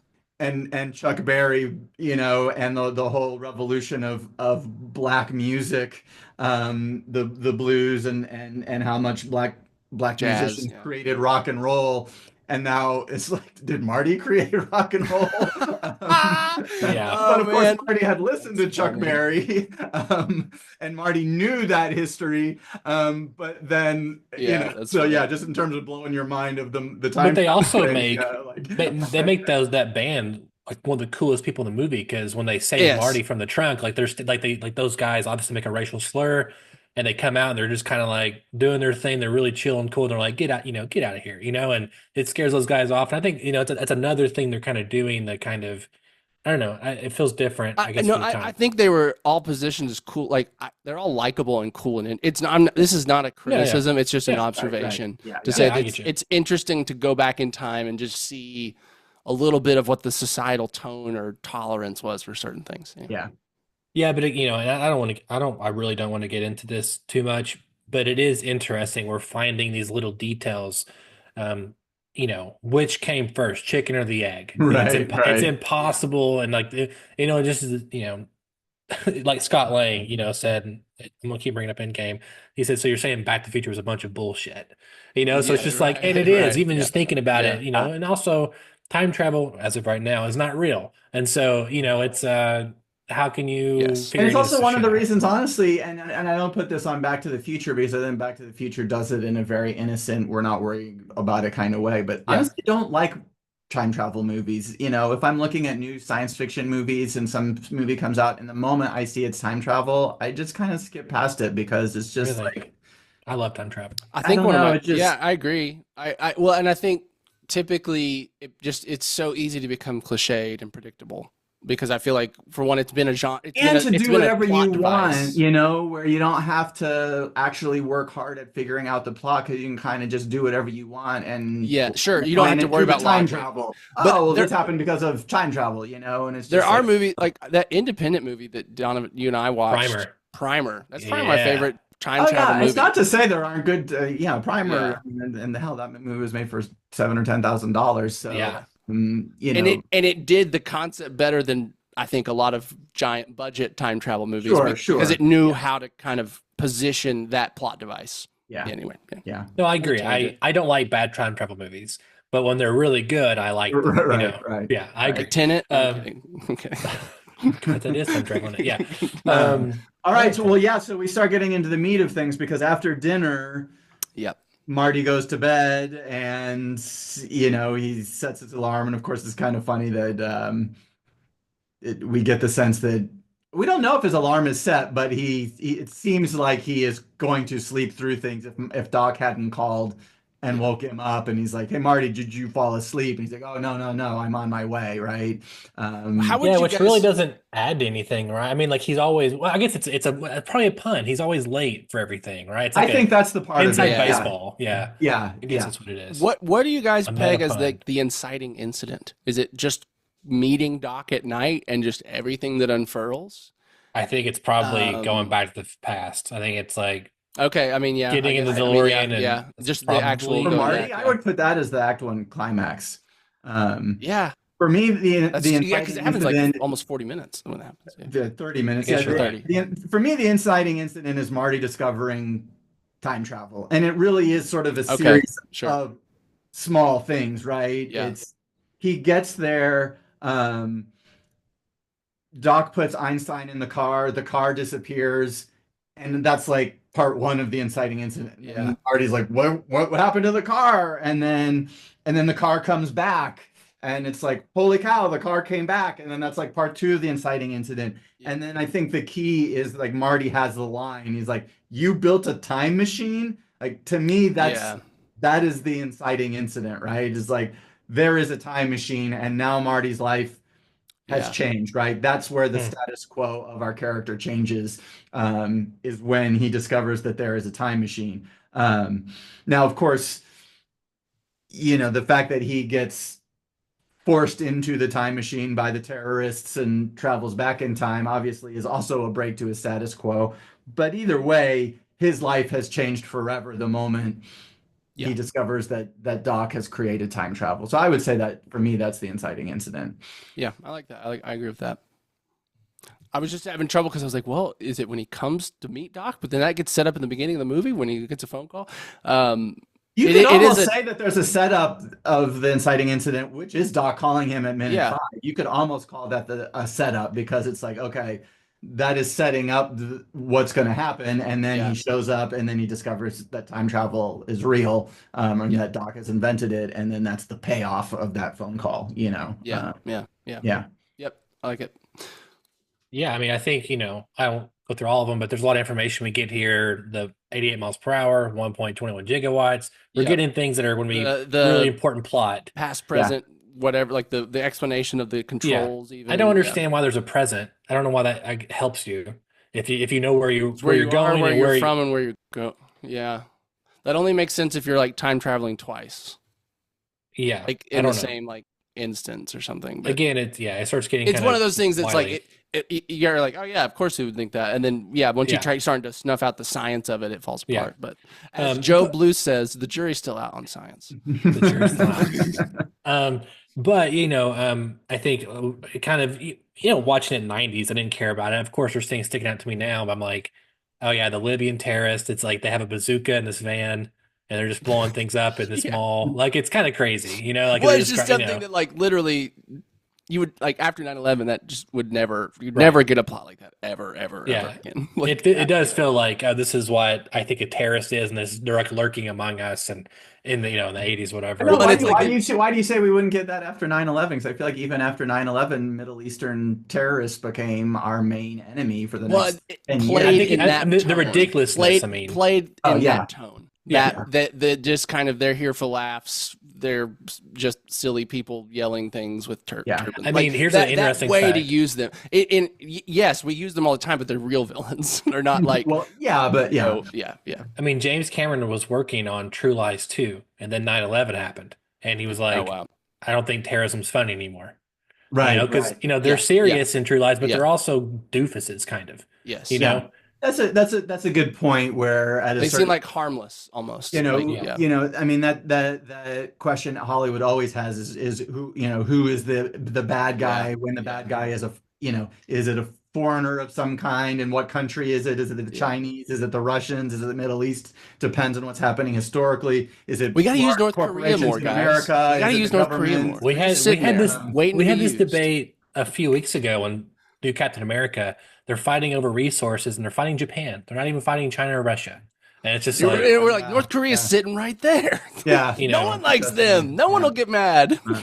I do want to point out, though, that maybe Middle Eastern in general weren't like the same as they became after 9/11. But it is interesting that they're Libyan terrorists, because I thought so too. Because Muammar Gaddafi was kind of pretty most recent horrible bad guy during the 80s, and so I think it makes perfect sense that they chose Libyan terrorists, even though we might now go, well, that's really specific, like I don't know that we want to call out Libyans specifically, but during that time period it made perfect sense in the United States with this is a small thing, but he calls them Libyan nationalists, which I thought was like, it's not like, I mean, I don't know if in 1985 people would be like, I mean, obviously you see them, you're like, they're terrorists. But Libyan nationalists kind of, I don't know, it kind of makes it a little different than terrorists in terms of like what audience are expecting, or I'm not sure if people in 1985 would. I didn't notice him calling him nationalists. I thought he generally called them terrorists. Maybe. No, he says I ripped them off a bunch of Libyan nationalists. Okay, and so which is just interesting because I think the news report calls them terrorists earlier. Yes, and Marty calls them terrorists too. But that's interesting that Doc does, and of course it is funny because Doc has made a deal with terrorists. Shoddy pinball machine and parts. Then he has gone back on his deal to get them the plutonium. I guess his thought process is, once I get it, I don't matter. I'll be gone. Gone. Yeah. But no regard for Marty's safety. Or how they find him. I mean, it is interesting how they find him in a JCPenney parking lot. Yeah. Yeah. And by the way, he's like, I have no idea how they found me here, right? Yes, exactly. That's what he says. Yeah. How did they find me? And I actually appreciate that, because, and I think I even sort of taught this to you guys, sometimes you have to hang a lantern on things. Like if you don't have an explanation for it, just have your characters say they don't have an explanation for it, because then your audience, because if they don't, then the audience is asking that question, like, how did they find him? But when Doc says, I have no idea how they found him, it's like, okay, like we're in the same boat. Yeah. Okay. That's been our problem. Him, with our current script is that at least me, we're constantly trying to hang a lantern, or we're constantly trying to like explain everything, and it's like it feels like it's bogging everything down in a big bad way. So maybe we need to revisit some things. But so obviously Marty goes back in time, and he goes to the originator of the Twin Pine Mall, and we get some. It's also funny too, like the space thing here. Obviously, it's 1955, and we get the barn. He destroys the thing, and we also get. It's funny that we just get multiple space things throughout the movie. I'm not sure, maybe because it's Spielberg and George Lucas was there at the same time. It's just. I mean, I think that's kind of one of the main pulls of the time travel is like going back in time and seeing old people react to like modern technology and what would they explain that. And the 1950s. I mean, that's like when sci-fi became a big thing. You know what I mean? Like as a genre, it really exploded.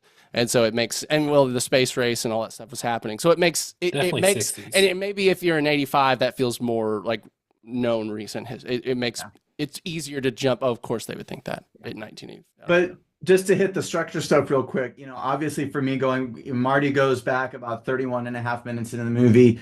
Clearly that's the act one climax. Obviously, it takes a couple of minutes, but pretty quickly, Marty, obviously Marty finds himself, he's what he ends up in the place his housing edition. He ends up in the barn of these people, and then they think he's an alien, and then he parks his car behind the sign for his neighborhood that's going to be built, is about to be built.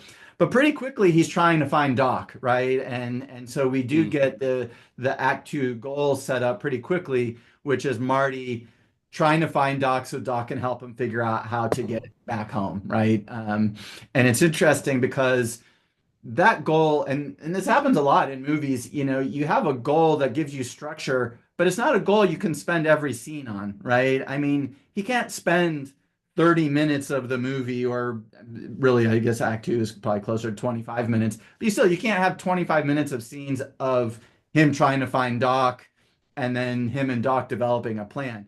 You have to have other things, right? And so obviously it's really important, the things that we do have, which is, after he, gets the page, and after we have the stuff, he meets his father, right? I mean, doesn't that happens before he meets Doc, right? Yeah, it happens before he meets Doc, but he gets the page out of the phone book. Yes. Right. So we know he's looking for Doc, and then he's sitting in the diner, and of course we have the whole thing with a tab and then Pepsi free, and again, sort of was Pepsi free Diet Pepsi at the time or something? I guess so. Yeah. He says something without calories or something. Pepsi's like he says nothing. Yeah, he says, "Well, give me something with no sugar," and he gets a coffee. Which is kind of funny. And then he meets his dad. So obviously we're setting up what's going to be an important plot line, right? Even though it's not the plot line so much for Act 2, because he hasn't talked to Doc yet, and he hasn't figured out all of the things that are going to happen in terms of his family disappearing. But we're already setting up that plot line and using that plot line to create conflict. So the main conflict for Marty trying to track down Doc is he's meeting his dad, he's meeting his mom, he gets hit by the car instead of his dad, and he changes history. So we don't know the repercussions of any of this yet, but it's all happening now because again, what are we going to do? Have him spend 20 minutes tooling around town looking for Doc, which would be really stupid. So it is super smart the way that it's setting up him meeting his family, which is both funny and clever, but it is super important to the story, especially in Acts 3 and 4. Well, I mean, like that's the whole point of the family dinner scene in Act 1 is to set up basically how he ends up getting accidentally in place of his dad in the whole story, right? And I think it's also brilliant, the whole thing about bird watching, and it's revealed his dad's a sex pest, maybe a little bit, I don't know, but like it's brilliant in that once you realize what's happening, you're like, oh, I know. You kind of understand because it was set up so well, like what's about to happen. But it's kind of like watching a car wreck slowly, just kind of watching Marty react to his mom coming on to him, and just kind of the just abject horror of being in this situation. And so, yeah, I think you're right in that, like, it feels what's interesting is when this is happening, it feels like this is direct, like it feels more like this when it's happening. It feels like this is the point of this act to a degree, to get Marty to have this conflict, and it is what sets up the main goal of the movie and the main climax and conflict. But it is like this act feels more about that than it does about him finding Doc. Even though that is the structure of the act, is him finding Doc, and that's when we go to the next act. Yeah, so it's brilliant. I think that's really and it is the meat of the movie, and again, it's where I think a lot of the cleverness of the movie takes place in terms of, like you said, the dinner scene in Act 1. Reflecting the dinner scene in Act 2, but all the exposition we get in Act 1, and then how all of that plays out in Act 2. Well, and I think that's the brilliance of this movie, is it feels like random shit's just happening all the time. Like it just, like there's almost this feeling of, and then this happens, and then this happens, but then you peel it back and like, oh no, everything's perfectly set up to do that. Like it was all, but it has this feeling of like just like a clusterfuck. Like it's just everything that can go wrong keeps going wrong for almost seemingly no reason, but then it is. Yeah, it's really brilliant in that way. Yeah. Well, there's also there's a version of this where he goes from the diner, or he time travels and goes right to Doc, and then after Doc, then he starts meddling with the past, and then Doc's like, "What are you doing?" Right? And I think obviously setting it like this, we've seen a lot of time travel movies since Back to the Future. I think it's kind of brilliant. Maybe I need to go back, but how many movies were there before this movie where we talked about or discussed like a butterfly effect or things like that? And so like I think it had to be, for the time come out, people were like, whoa, this is like, at least I think so, like in terms of how it all ties together. And then also I think it's great. And it's the thing of like, if Marty was more of a nuanced character, the fact that the second act is set up by, he's got to fix the plot thing that happened. He's got to get back to the future. But the failure to do that sets up the internal conflict of he's got to fix his family before he can do that. It's really, really, really good. It's just, I think that is the thing that handicaps it, is that it's not Marty's arc is the plot and his family's arc is the thing that has to be fixed before he can accomplish it. But it is like structurally, I love that. I love that, it makes sense that the first thing a character would think about when they get to the future is, how do I get back? And so that's the driving force. But then they get wrapped up in the emotional stakes and in the interpersonal dramas that then make them have to overcome something to accomplish that. And I think that's just... Well, and like you said, a lot of this happens to Marty by accident, right? He meets his father by accident. I'm blanking. How does he end up finding his father in the tree? Does he follow his father? Follows him. Okay.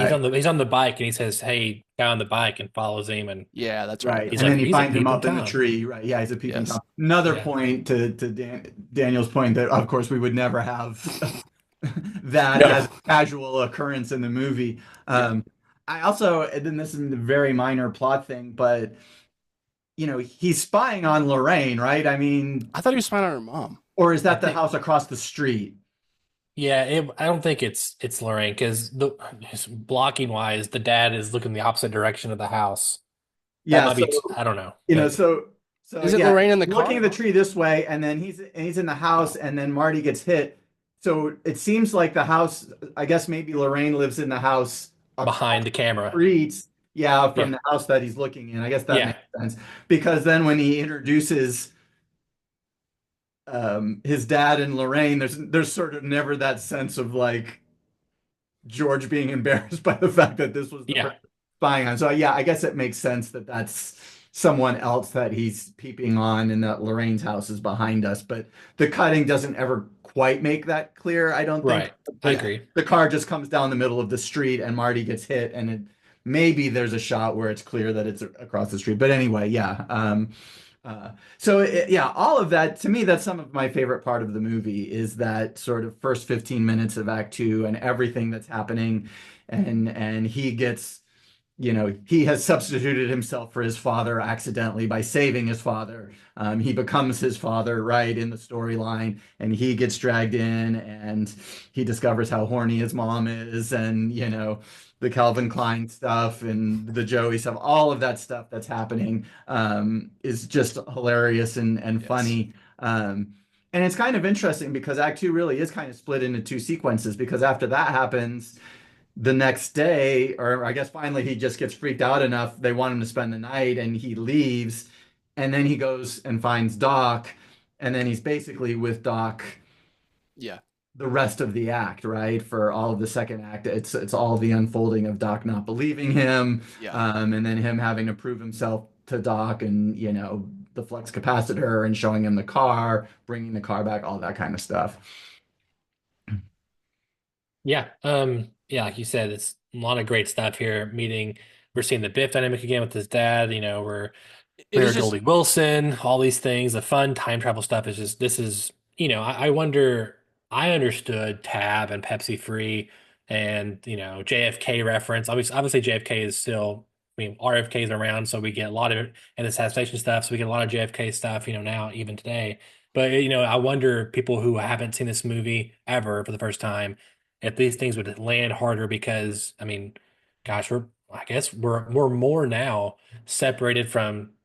2025 to 85 and 85 to 55. Yeah. It's kind of Yeah. crazy. Yeah. Kind of crazy. Obviously the jokes wouldn't land quite the same, but I think an audience would understand the idea that he's talking about drinks from his time period. And then actually they've been set up because we've Yeah. seen him with a Pepsi Free in Act One. Mm-hmm. I think you get the joke, even if the drinks aren't something you've necessarily heard of. Obviously, you'd know what a Pepsi is. So whether Pepsi Free exists or not, you'd get the idea. Yeah, I just wanted to throw in there just because I really like it's such a great idea to make Marty's mom want him like that conflict because for one, you're just set up as a moviegoer when you see pretty girl and pretty boy they got to go together. That's what movies tell me always happens is the boy gets the girl, but in this he has to reject the girl. Like that's the whole plot is getting the girl to reject him.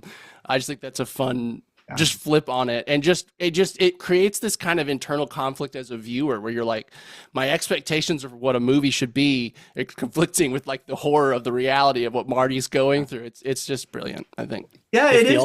Yeah.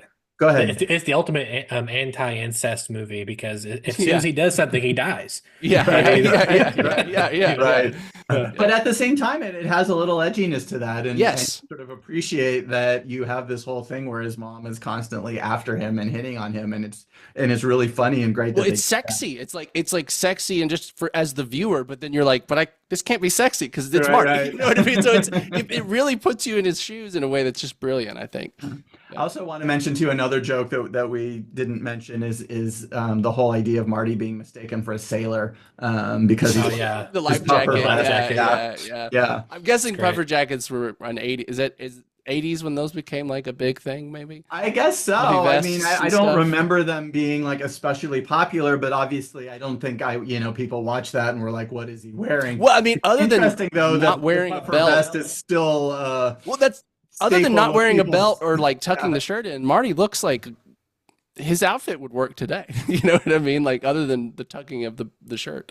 I think that tells us a lot about pop culture and fashion. And it does about the fact that absolutely the stagnation of all of that than anything else. But yeah, so let's get to that second half then where, now we're moving the plot forward because the plot really, it's not that it slows down exactly, but yeah, the stuff that's happening in the first half with his dad and Lorraine it's all super funny, but it's not really moving the plot forward in the sense of him trying to figure things out. It's layering all the information that we're going to need for the second half of the movie. But then when he goes to see Doc, now the plot is sort of kicking into gear because now it's like, we got to figure out how to get you home. But how do we get the power source, right? How do we do that? We need a bolt of lightning, and then he's got the flyer in his pocket, and all of that starts to get developed in that second half of Act Two.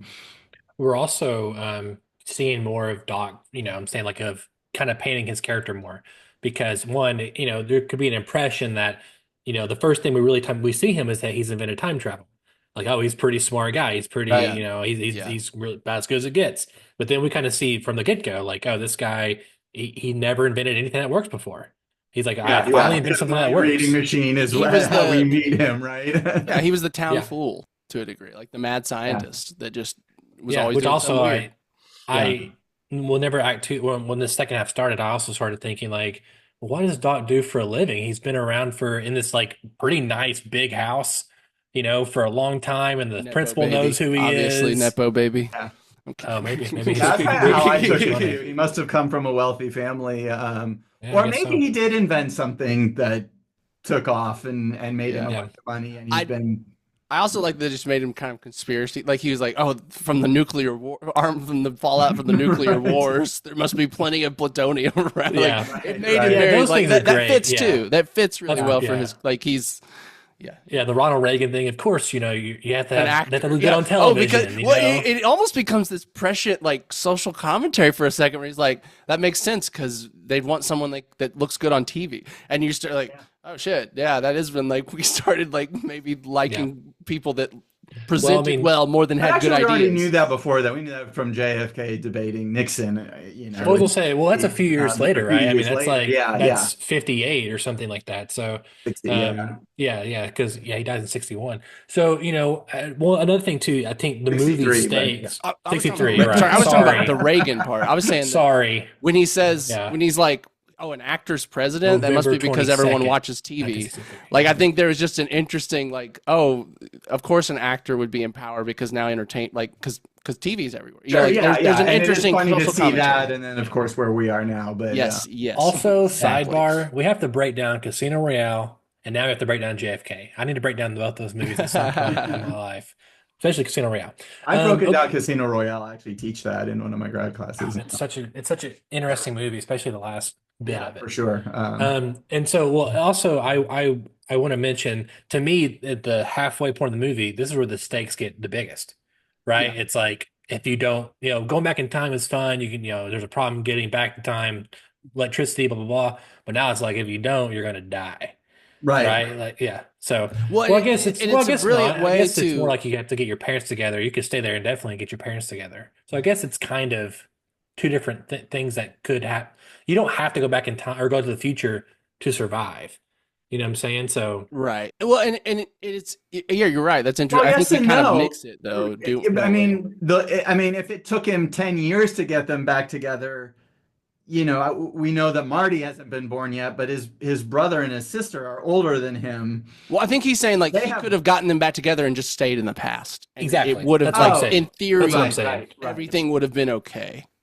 Yeah, there would have been two Martys. Yes, Marty and a young Marty, and I think Doc sets that up enough where like don't do anything because you'll fuck up the future. Like he's very, you can't do anything at all. And that is also a funny moment because then you just sort of see the look on Marty's face. And a modern day movie, a modern day movie would have had him get his parents together. He would have died, and in the future we would have saw Marty alive because he would have been born again. You know what I'm saying? Seriously, that's like a version of modern day version. Tragic time loop. Yeah. But he not necessarily would have went back in time though. I'm saying it could have been a different reality. But it's just great too and you have to do this with time travel-y science fiction movies because the plot hinges on technology that does not exist, that our character has no way of coming up with, because that is completely out of their hands. Is basically in the movie's hands. You've got to bring the stakes and the plot about something the character can control. You know what I mean? And I think it's just it's a perfect way to be like, oh yeah, all that sciencey, 1.1 gigawatts, whatever. Well, like, no. and then that just becomes irrelevant all of a sudden because No, now no, it's no. all about them, and you've got to focus on that. And that Actually, they fixed it. I fixed it. Because they fixed it earlier. So listen, so they have a ticking clock. He has to get them back together before the lightning strikes. Yeah. Because or he's stuck in the past. So it's like they merged perfectly at the same time. Like you have a deadline for both. What was the? I don't remember the logic of how he knew the lightning when. Is it like he just knew the lightning would strike on the flyer? Now Yeah. of course Oh, it that's says right. 10:04, That's and there's right. no way that you could be a little picky. Did the lightning strike exactly at 10:04? I mean, Well, the there's argument there is that there's no it second stopped. hand. It stopped Sure. at 10:04, but lightning is an instantaneous thing. But I mean, I'm being super picky about that. Yeah. No, I just forgot about the setup. Honestly, Yeah. That's the thing is like this movie. You're like, wait, what about this? And then you're like, oh no, it did. It was fine. Yeah, we figured that out. Yeah. I think what's really powerful, besides you're right that he wants to get back home, and the stakes are high for that, especially the way we understand time travel in this movie.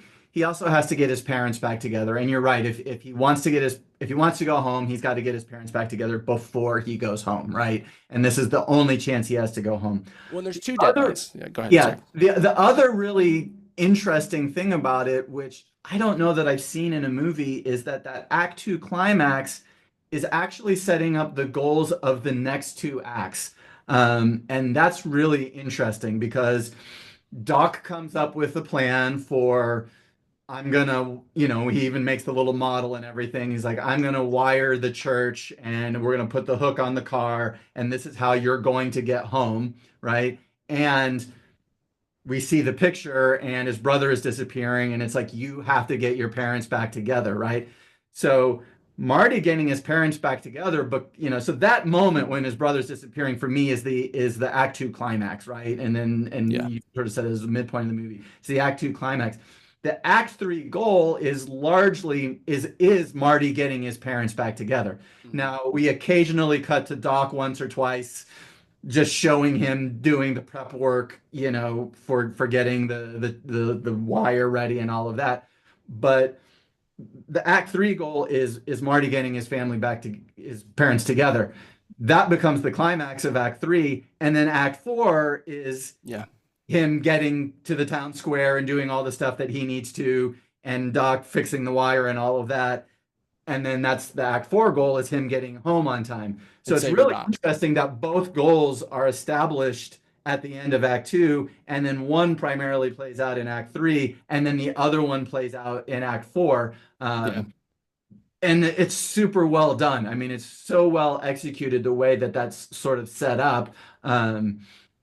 Well, and I think there's actually two you mentioned, Donavon, there was kind of the ticking clock. I feel like for the family is almost more that he's got to get his mom and dad on the dance floor for that moment that is set up in the dinner scene where she's like, and that's the moment I knew. Like, it really set, they have to be on the dance floor for this song at the right moment so he knows.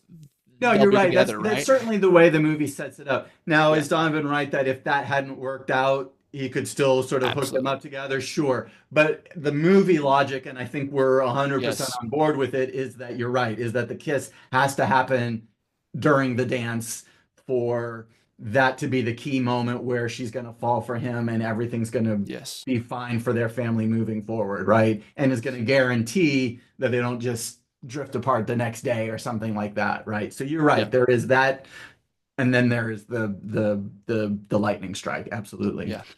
And there's, I think too, just with the lightning, I mean, the added layer of him trying to save Doc, kind of that being, I guess, a subplot to a degree, or I mean, that may be more his arc to a degree, or like he's, I don't know. But it is a secondary goal he has. It's not an internal development goal, but it is another goal that I think he's already working on in the second half of Act 2, where he wants to start, or he comes across Doc watching the video and it sort of cuts out. And so Doc doesn't know what happens to him. And Marty realizes, I need to try to let him know. And that becomes, obviously it doesn't happen much in Act 3 because he's got other concerns. He's at the dance, but at the end of Act 2 and especially in Act 4, that is a recurring subplot. It's another goal that he has that pops up in multiple scenes.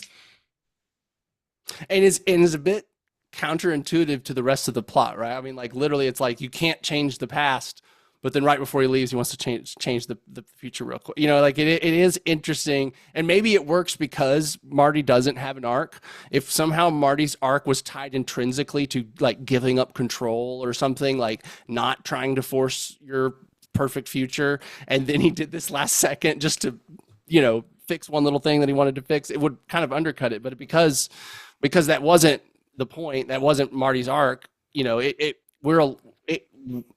I guess we give it the forgiveness to the leeway to, oh yeah, last second, let's just change one little thing, you know. Well, what I mean? and as we're looking at Act 2 and Act 3, if Marty had some of the same traits of his dad, what if I fail? Yes. He wouldn't be able to do any of the things that he does in Act 2 and Act 3, you know? Not without rewriting the whole movie to motivate or to justify. None of it would make any sense. And for, you know, the way he handles Biff and the way he convinces his dad and the fact that his mom falls in love with him, you know, like none of that would work if Marty wasn't a self-confident person in Acts 2 and 3, right? So again, it really almost gets back to, other than the fact that his dad says the same thing as him, we almost don't need the rock band line at all. It just, yeah. But anyway, the rock band, which one was that? Oh, in Act 1, where Jennifer's like, you know, you should sit it in.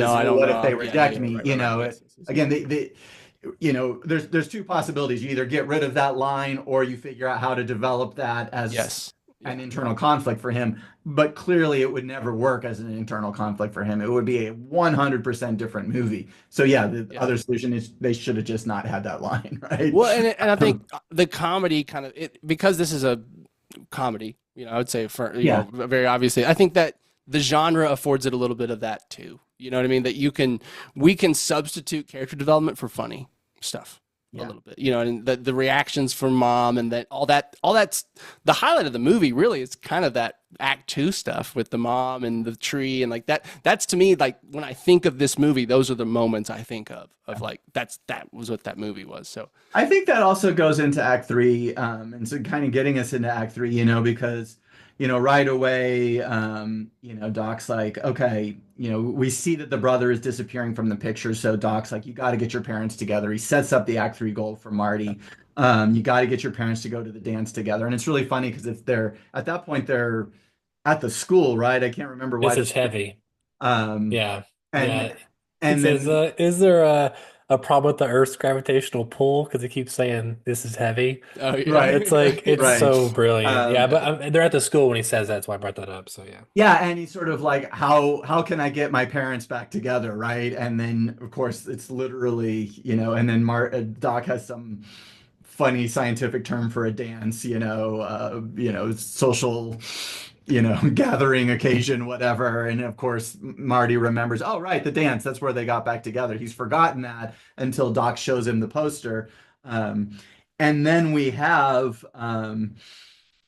Marty trying to convince George to ask her to the dance, and then he's scared to do it. And then, you know, we have the what becomes the next sort of great scene set piece where we're at the diner again and everybody's there. And George tries to ask Lorraine to the dance, but Biff shows up, and Marty ends up punching out Biff. And then we have the whole skateboard chase where he rips the box off the, you know, pseudo skateboard, and, you know, it also seems to have invented skateboarding as well. As everything else that he's done. He's invented skateboarding and ends up with the big truck of manure, you know, falling onto Biff and his friends.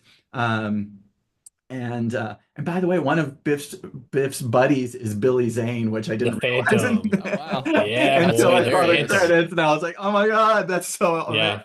I see. And just a funny thing too, that like the antagonist almost, I don't know, in another movie, the antagonist wins this confrontation, right? Like this is not the confrontation that Marty gets one up on them like he does, you know? And again, that's what we're talking about in a character where Marty has an arc. He needs to lose more, and just because of who he is, it's like, yeah, but he never does. Exactly. Well, he is losing in the fact that he is accidentally making his mom fall more in love with him. Right. Yeah. Sure. Yeah. But it's And almost because he's just too cool and too, That's right. too He's so attractive. It's like he's losing because he's winning. Yeah, When but he's that's suffering what's- from and that's success. really right? clever, Like, isn't that's it? the It's meme. really It's clever like, that he's yes. he's trying to set up his loser dad with his mom, but he's so cool that he keeps failing at that. Keeps and upstaging his him on mom accident. Is Yeah. upstaging his dad, right? And so yeah, when he defeats Biff in that moment, Lorraine is now head over heels for him, and like She calls him he's a dream 3 times in a row. yeah, Yeah. Yeah. right. Yeah. And so then they there's have one- to yeah, go ahead. So there's one thing we kind of skipped over, which is, he ends up, first of all, it's weird because George actually does have the courage to ask her out, or he try, but he just doesn't have the courage to have to Biff, right? But we missed the part where it's kind of important to his arc a little bit is the science fiction thing. He played, Darth Vader, Oh, Vulcan, right. Yeah. and that was he fun. blares Van Yeah. Halen to him, and it's like inspires him. He already was a creative person, which Marty finds out in the school. Like, oh, Right. you're creative, like you're like me also. Like there's that Right, little you're right. connection there he didn't have. Yeah, And that's then a really good point. Yeah.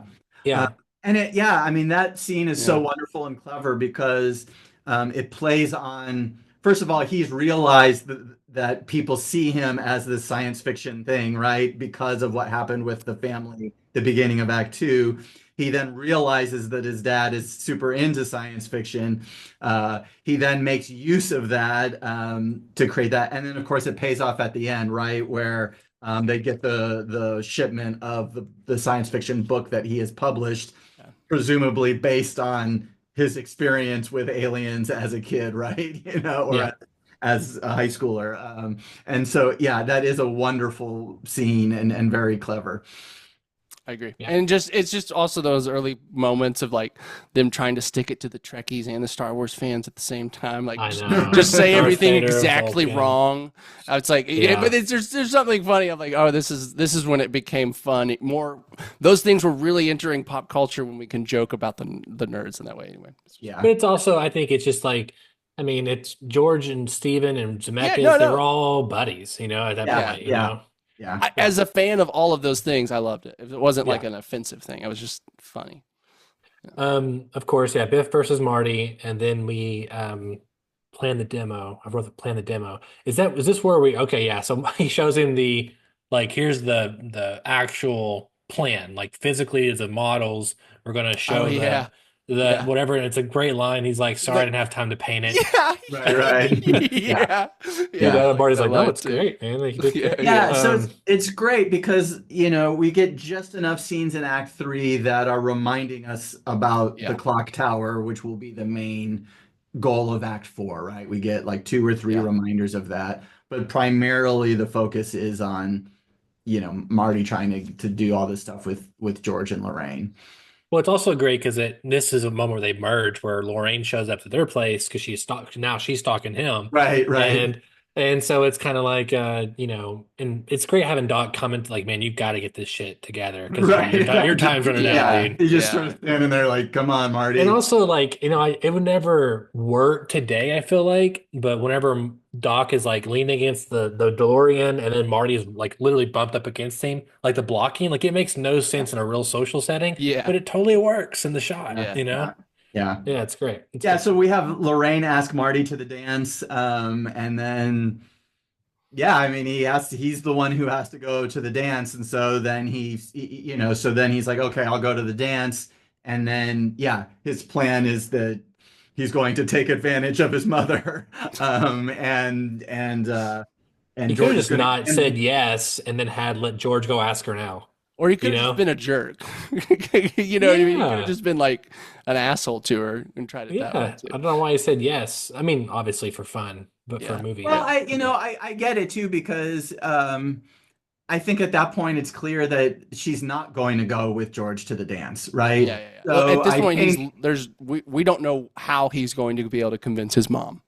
So partly, I think in him agreeing to go to the dance, I think it actually works because it allows him control over the situation, right? It's like, okay, I can get Lorraine to the dance. I will be with her at the dance. Now I can come up with a plan to get George to come in, and I will be a jerk. I'll sort of try to take advantage of her in some way. And by the way, you said him being a jerk, but I think that it's still his mom, so I don't think he has plans of like No, yes, actually I trying know. to do anything with her. I think he Of thinks course not. that This he isn't Game can of just Thrones. sort of put the moves on, not even kissing her, and Sure. that's going to be enough. And obviously, he immediately finds out But he that. should understand that if this girl is so horny, she wants that. Okay.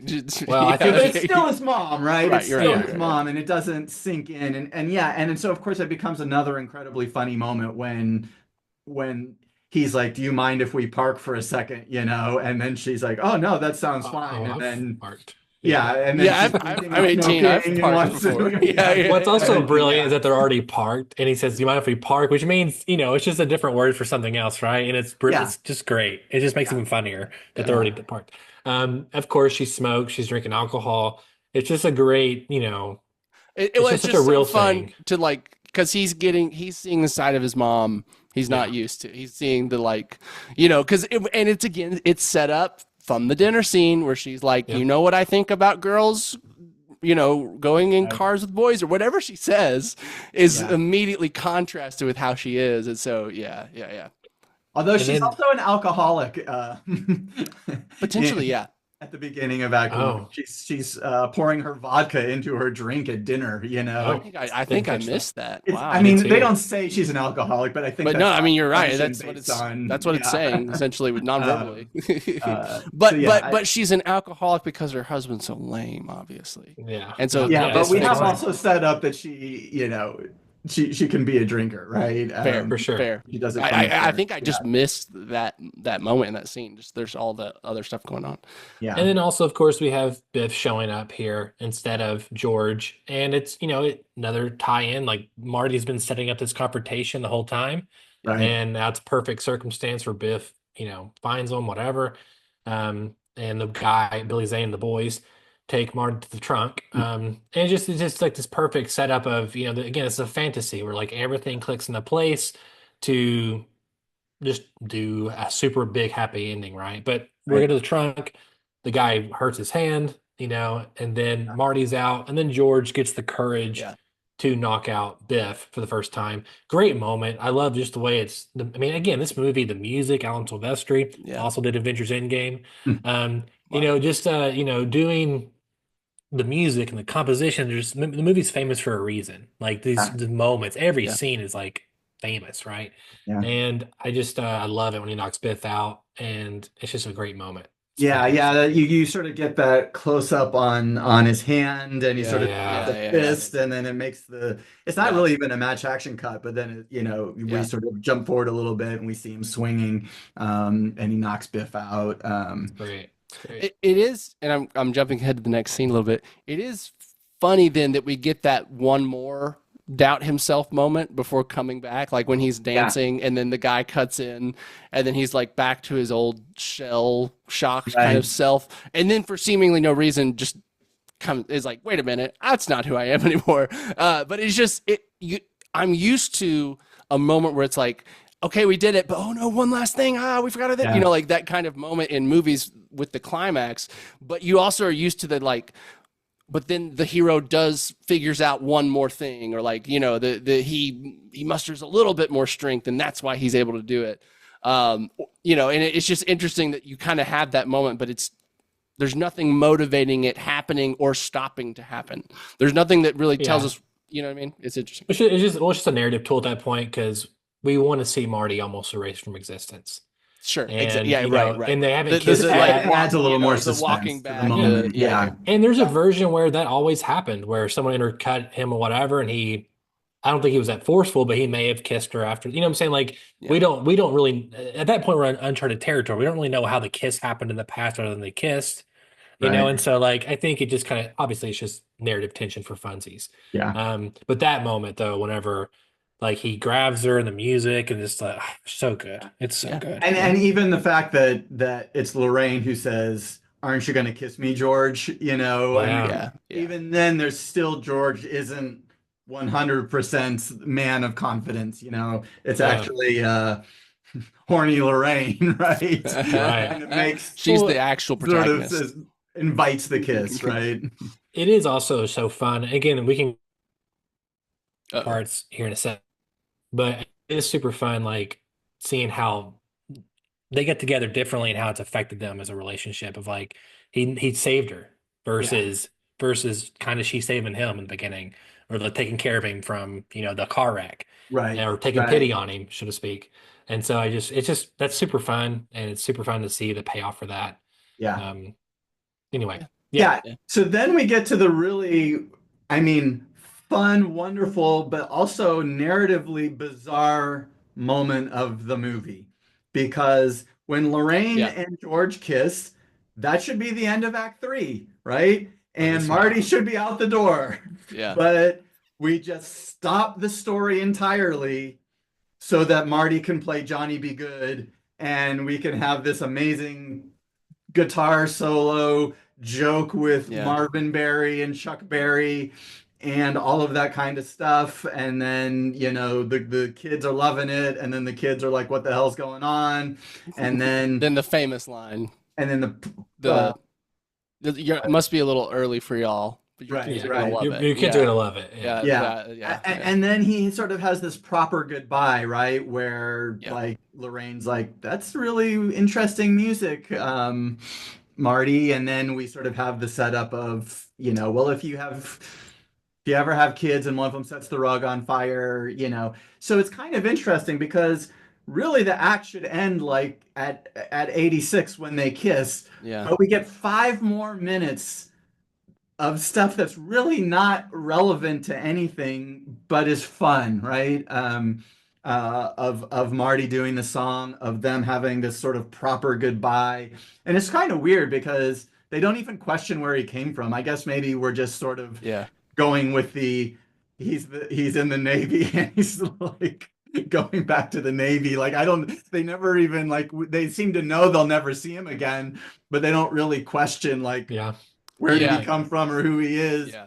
And then she's like, oh, Marty, that's a good name, that's, obviously going to set up that they're going to name him Marty, but that 5 minutes is such an interesting, from a narrative point of view, like any editor, like from a structural point of view would have been like, just cut that out and have him run out the door, Well, it probably only works because of who Marty is as a protagonist. He's not the arc guy. He's not the guy going on the arc. You know what I mean? And so it's almost like, yes, Act 3, the climax he has to do the thing to make it happen, right? But ultimately it is George.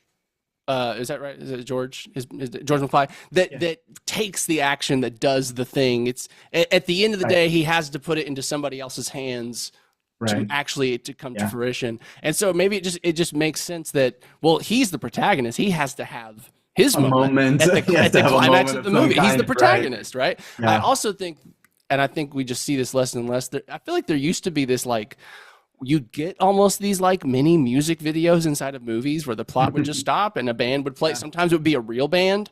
Sometimes it would be a fake band with the actor, you know what I mean? But it's something we don't see as much, but it used to be especially in young adult movies. I feel like movies aimed at younger people. I remember watching movies, not good movies, like Cheaper by the Dozen, with Steve Martin, like that. And then there'd just be a hit band at the time just plays a house show in the middle of the movie. And it's or a movie like Big, with Tom Hanks playing the piano and stuff like that. I just rewatched that 2 weeks ago.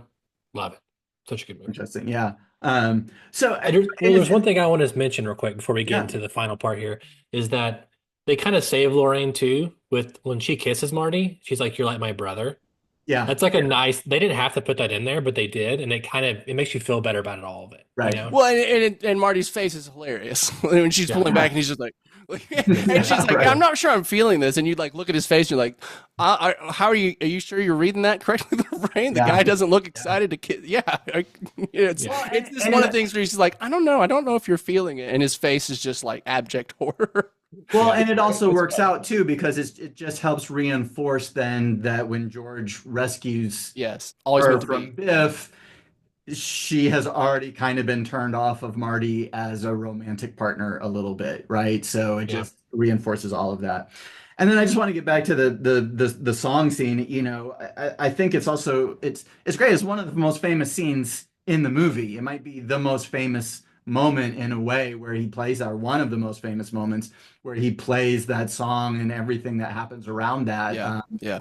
You know, and it would have been easy to decide that it didn't forward the plot, you know, and so we're going to lose it. But, you know, the movie would definitely be not as good without it. I mean, it's Yeah. such a memorable and fun moment in the movie.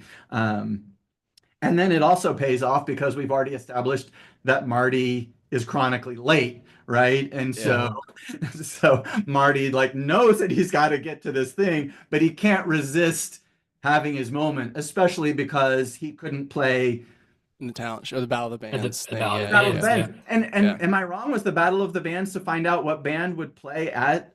I think so. I think it was a As tryout dance. for right? Battle of the Band, Yeah. or I don't know. I I think think it it was was no, it's Battle of the Bands to figure out who's going to play at the dance. or whatever. right, Okay, right. So okay, he okay, finally okay. gets his chance to play at the dance, right? So there are a Yeah. lot of, again, just all of the tie-ins that we've been praising the movie Yeah. for. He gets his chance to do that, but he knows that he's right. You know, he's going to be pushing the clock. Yeah. If he does it anyway. And then he says goodbye to his parents. And it is funny because we have like this 5 minutes where we've got the act three climax, and then we got like 5 minutes before the act actually ends and he leaves.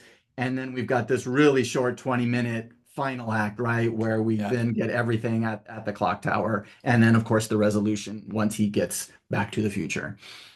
Yes. Yeah. A lot of great stuff, obviously, in the scene. You know, now it kind of kicks in that subplot that he's trying to warn Doc about his impending doom. It's like the last thing he hasn't wrapped up Right. before he leaves. So that's kind of happening. Obviously, he realizes he has the power of time travel. He can just go back 10 minutes, which you always ask yourself in situations, why not go back more? Why only 10 minutes? You know, you can argue that he doesn't want to mess with time or whatever, but you know, it is what it is. Obviously, everything Doc he does, again, this movie's just famous. It's just like everything is just iconic at this point. And I'll also say one thing with that is I kind of almost thought this, but even though the movie doesn't say anything, it also makes sense that Marty might think that he's going to reappear at the mall. Like, what do you mean? Oh, you know, yeah. when he drives the car back, like obviously logically the car just stays geographically where it's at, so he's going to end up in the town square. But it also makes sense that since he left from the mall and then he sets the clock, that he might be thinking he's going to go back to the mall and that 10 minutes. Well, he doesn't anticipate also the car that the car won't work. Yeah. Which we get set up when he first time travels. Yeah. Which is great. And so anyway, so you're right. I mean, I think there was something I've always kind of thought over the years is like, where is the mall in relation to the clock tower? Yeah. And like in his reasoning behind kind of the time part of that. Yeah. Of course, you know, it's funny he arrives and there's the homeless person, you know, it looks way worse. He's like, it looks beautiful. And it's way worse when it looks like it's clean about 30 years prior. Obviously, great humor there. And of course, we get back to the Lone Pine Mall now, not the Twin Pine Mall, and which is another great, which they never mentioned, but you just built you know, the signage, just you know, great payoff there. Yeah. And then of course we see which I always love this, and they do this a lot in the sequel, but in this one you see things in the past from a different perspective. I think it's always super fun when we do that, and obviously everything plays out how it should. And then we have Doc revealing that he actually opened the letter. Read the letter, right? Yeah. Yeah, and he's like, you know, and it kind of, this is another kind of theme, kind of playing around, is what about messing with time or whatever? And he's kind of like, what, who cares? Give a shit, you know? Yeah, who cares? Of course, and then that's kind of the end of that, right? Doc drops him off. Where are you going? Probably 30 years in the future. I'll see you later.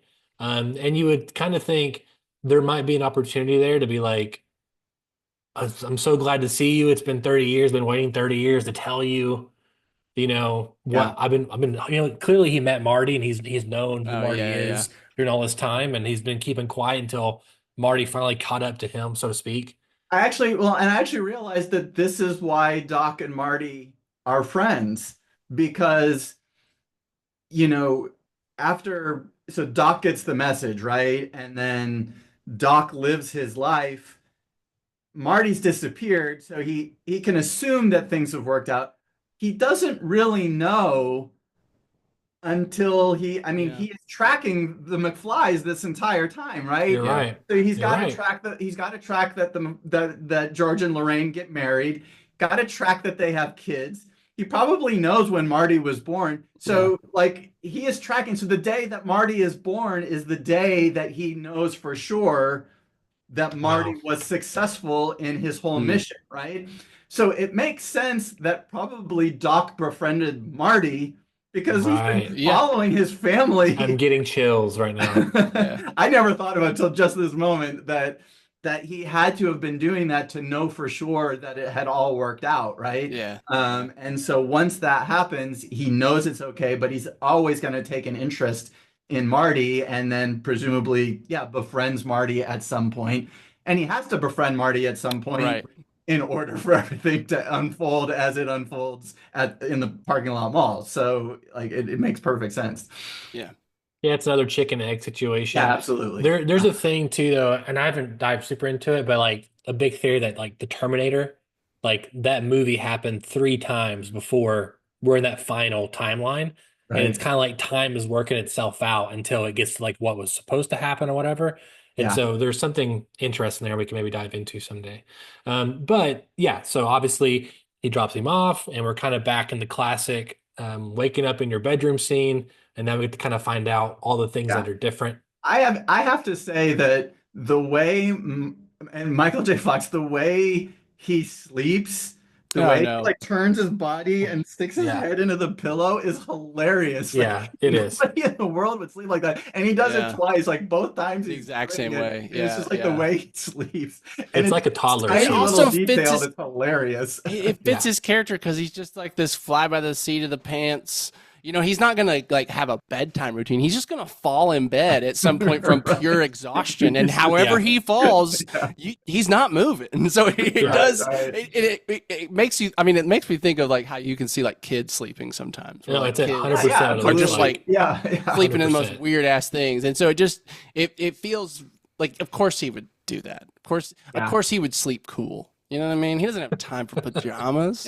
or like fucking sheets. No. He doesn't have time to get his back straight so he doesn't have back problems. Yeah, exactly. Yeah. And so, he wakes up, and then we get, it's the same house. I think the house looks different from the outside at the nighttime, but we just don't recognize it because it's darker and we're not really paying attention to it. Yeah. But I think it is different if I remember correctly. And then obviously the interior is different. Dad is super cool. One little thing here, and Mom is obviously cool. It is one of the things where like that's the thing he keeps bringing up. Yeah. And the siblings are more successful now. Don't know why they're there. He's going to the office. Why he still lives with his parents. Also, presumably. Am I wrong about the days? Isn't it Saturday? Maybe. But they're still going to work. He works hard, Bruce. The unofficial sequel is that he actually ruined his family. Maybe it's Thursday night, but it feels like it's Friday night when he's going to the mall and the car has been wrecked. But maybe it's supposed to be. I don't know. Thursday. Do we ever know? Well, it's not. It's before the dance. Is the dance on Friday, right? Well, he has essentially a week there in time in the whatever. I think on the board it says Wednesday, right? Like I think on the time board, whatever. Maybe I'm wrong. I have to look at it. It doesn't matter. Before he leaves, he's planning on going on the camping trip, and the car has been destroyed. And then he comes back, and now he can go on the camping trip.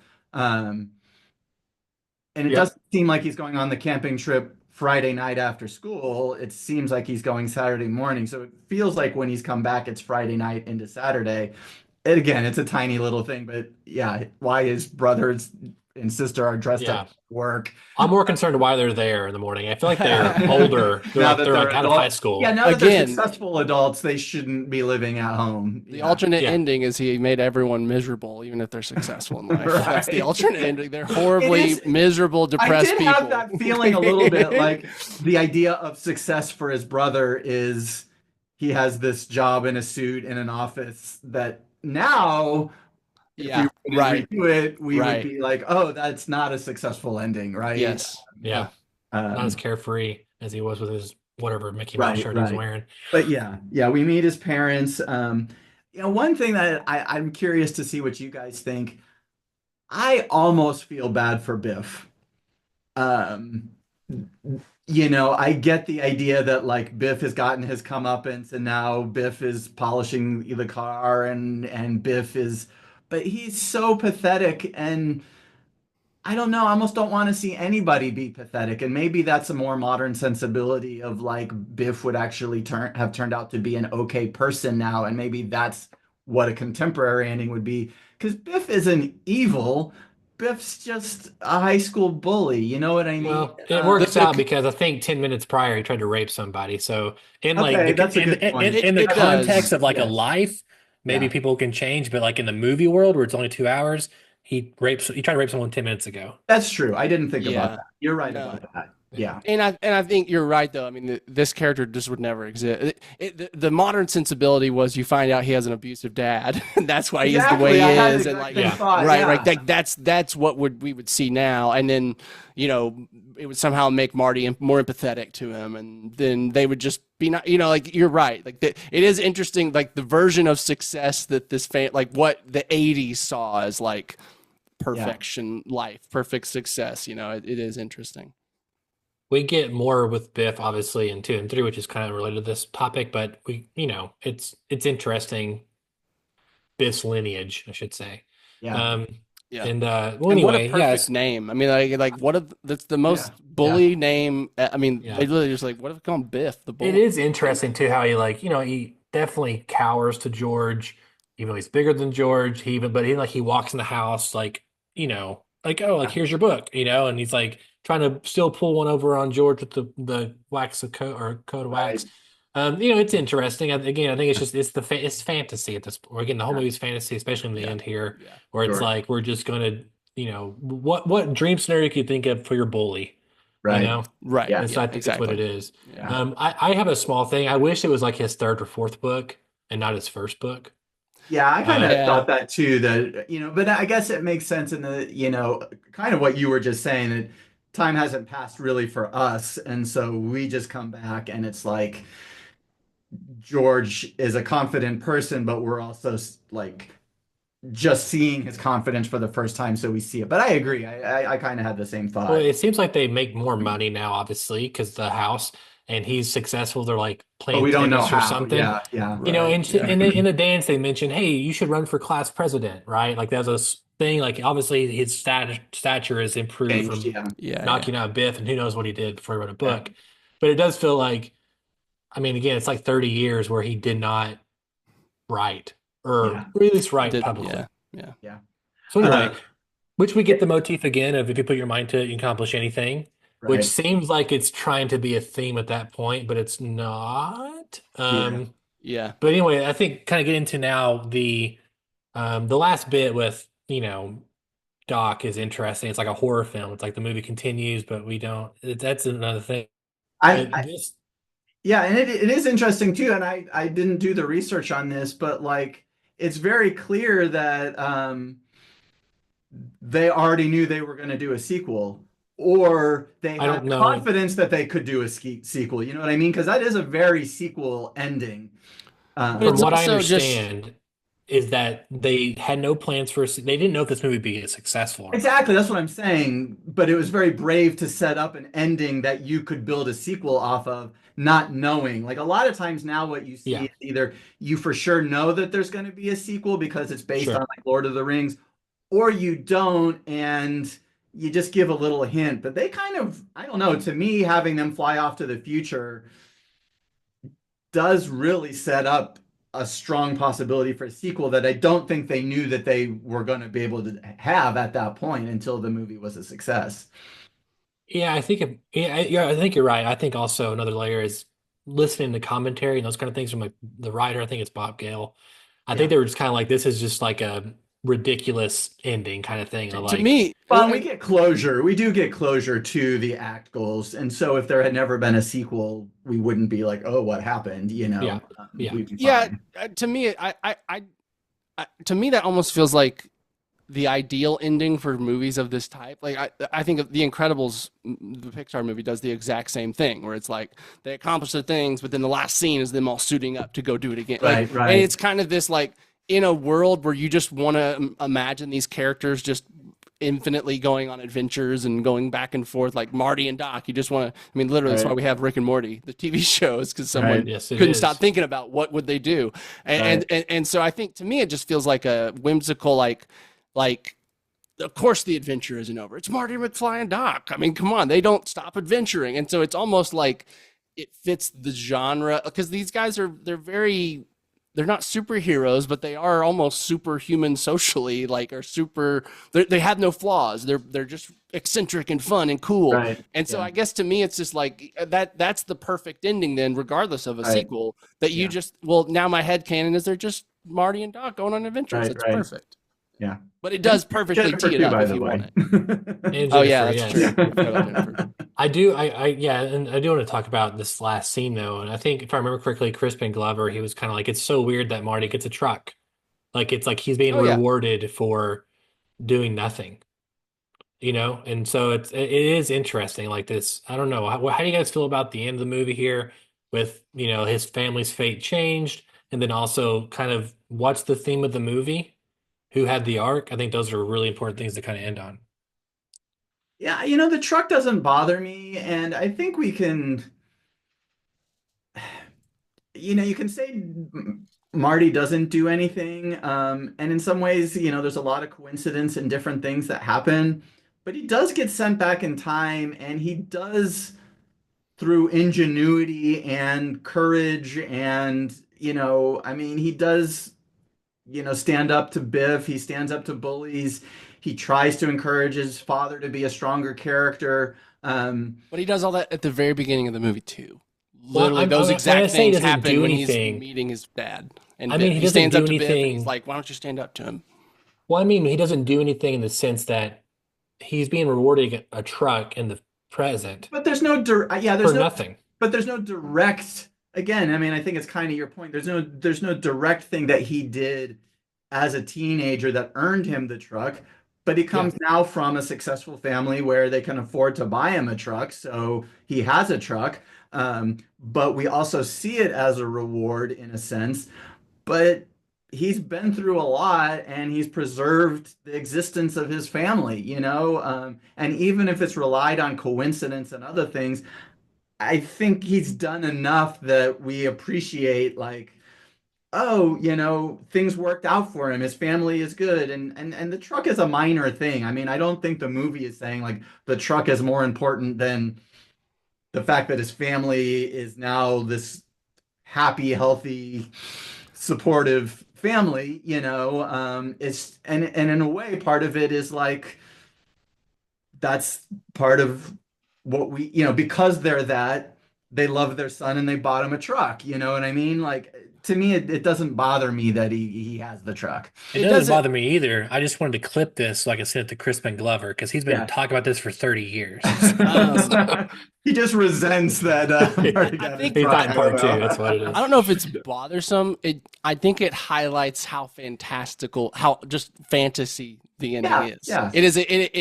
And I think I do get that it's like ending, right?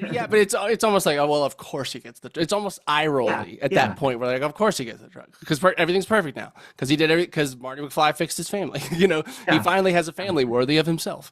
And so there is a little bit of an eye rolly, like okay, like it's not the same. You're right, Donavon, in that it's not like, oh, it's not a feeling of accomplishment for the character, or like a moment for him.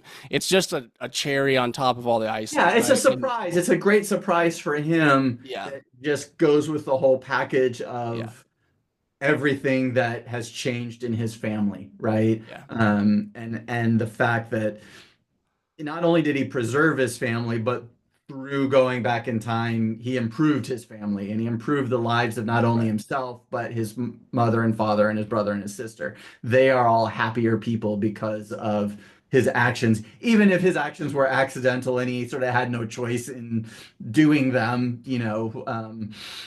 Part of why they're successful, again, is because he was a strong, confident person, and he brought that confidence to his mom and his dad, right? I mean, he was a positive influence on their lives, and we see that, and maybe that's part of why we need that scene when he leaves. He doesn't just sneak out the back door, he says goodbye to them, and we can see that they feel that he has changed both of them in their lives at age 17 or 18. That's going to carry into the future, you know.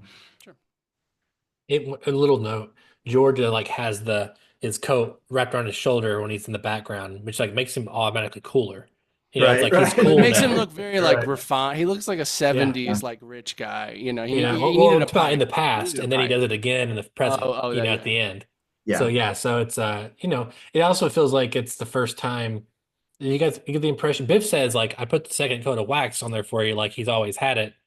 And then they kind of gave him the keys like it's his first time getting the car. But they kind of look at him like they're proud parents for him getting a car or truck. So do you guys get the impression he's had it for a while, or is this the first time he's ever had it? Or I'm not fixated on the truck. I'm just asking to detail, by the way. I'm just asking. They react as if he seems to have forgotten that he had gotten the truck. So I think he has already gotten the truck, but Gotcha. when he got the truck Sure.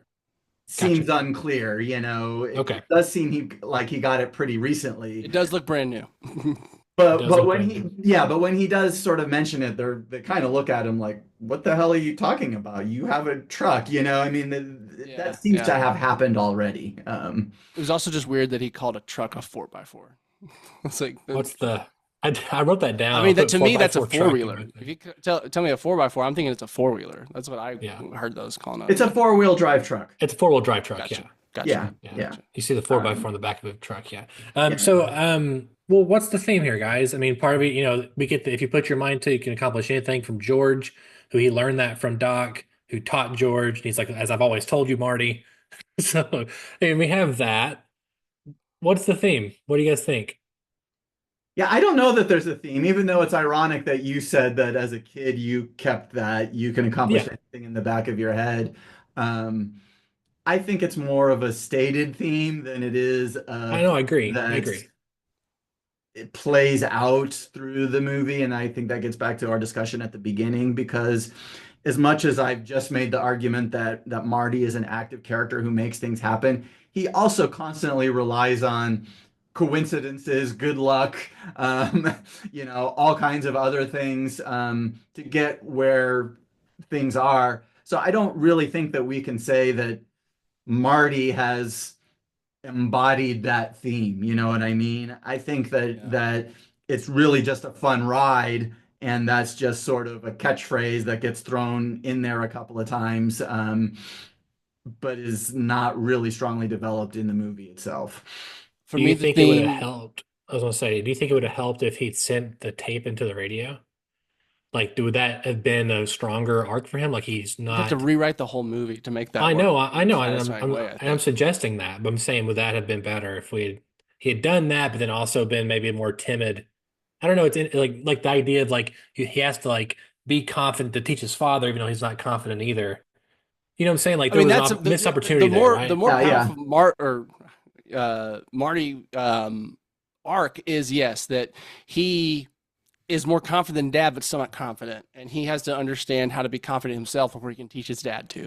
Like, yes, Right. that is probably the more dramatic version. I think in today's world, you're right. It's a missed opportunity, but it's only a missed opportunity if you do what Daniel just said. Because again, I don't think it just doesn't make any sense, you know. And really, I think that the stronger thing would have been to just lose that moment and him just be like almost more kind of what you were saying about the idea of older people not getting younger people, is that he comes out of that audition and just being like, God, they just don't get it, you So know? the adults just don't. Yeah, The adults don't get just it. don't get it, right? Yeah. Because, you know, even if even if you kept everything the same and he sent the tape in, we've already seen him have the confidence to play Yeah. the hell out I of agree. Johnny Yeah. Be Good. And be well, like he shreds. So like Yeah. there's also this element of like the audience is in disbelief when they're just like too loud. You're like, no, what? You know, it's like this like Yeah. So to me, yeah, I think not doing the tape at the end was the right choice, and you could have only done it if you had changed Marty's character entirely. And I think that's how you would have done it now. I think that would have been the remake of Back to the Future, would have had him be a little less confident, had him grow in confidence over the course of the movie, and then send the tape in at the end. I was Yeah, I thinking think last night. Sorry, Daniel. I was thinking last night about remaking Back to the Future, and I was like, my initial gut reaction is like, not with a 100-foot pole would I No, and I'm attempt to certainly make. not no, I arguing that you agree. should. I'm not even No, I arguing know. that the movie would be better. I'm No, I just know. saying that's But then I what thought about that's it, and how I'm we like, would think about those characters now. I was And like, what maybe would the I though if I was character, offered? the character development might be quote unquote better if you did that, but the whole movie I don't think would be better if you did that because you would take away a lot of the other things that make the movie what it is, right? Yeah. But could we do it? So That's I'm the just gonna throw it in question. there. For me, the theme of this movie is believing in yourself is good.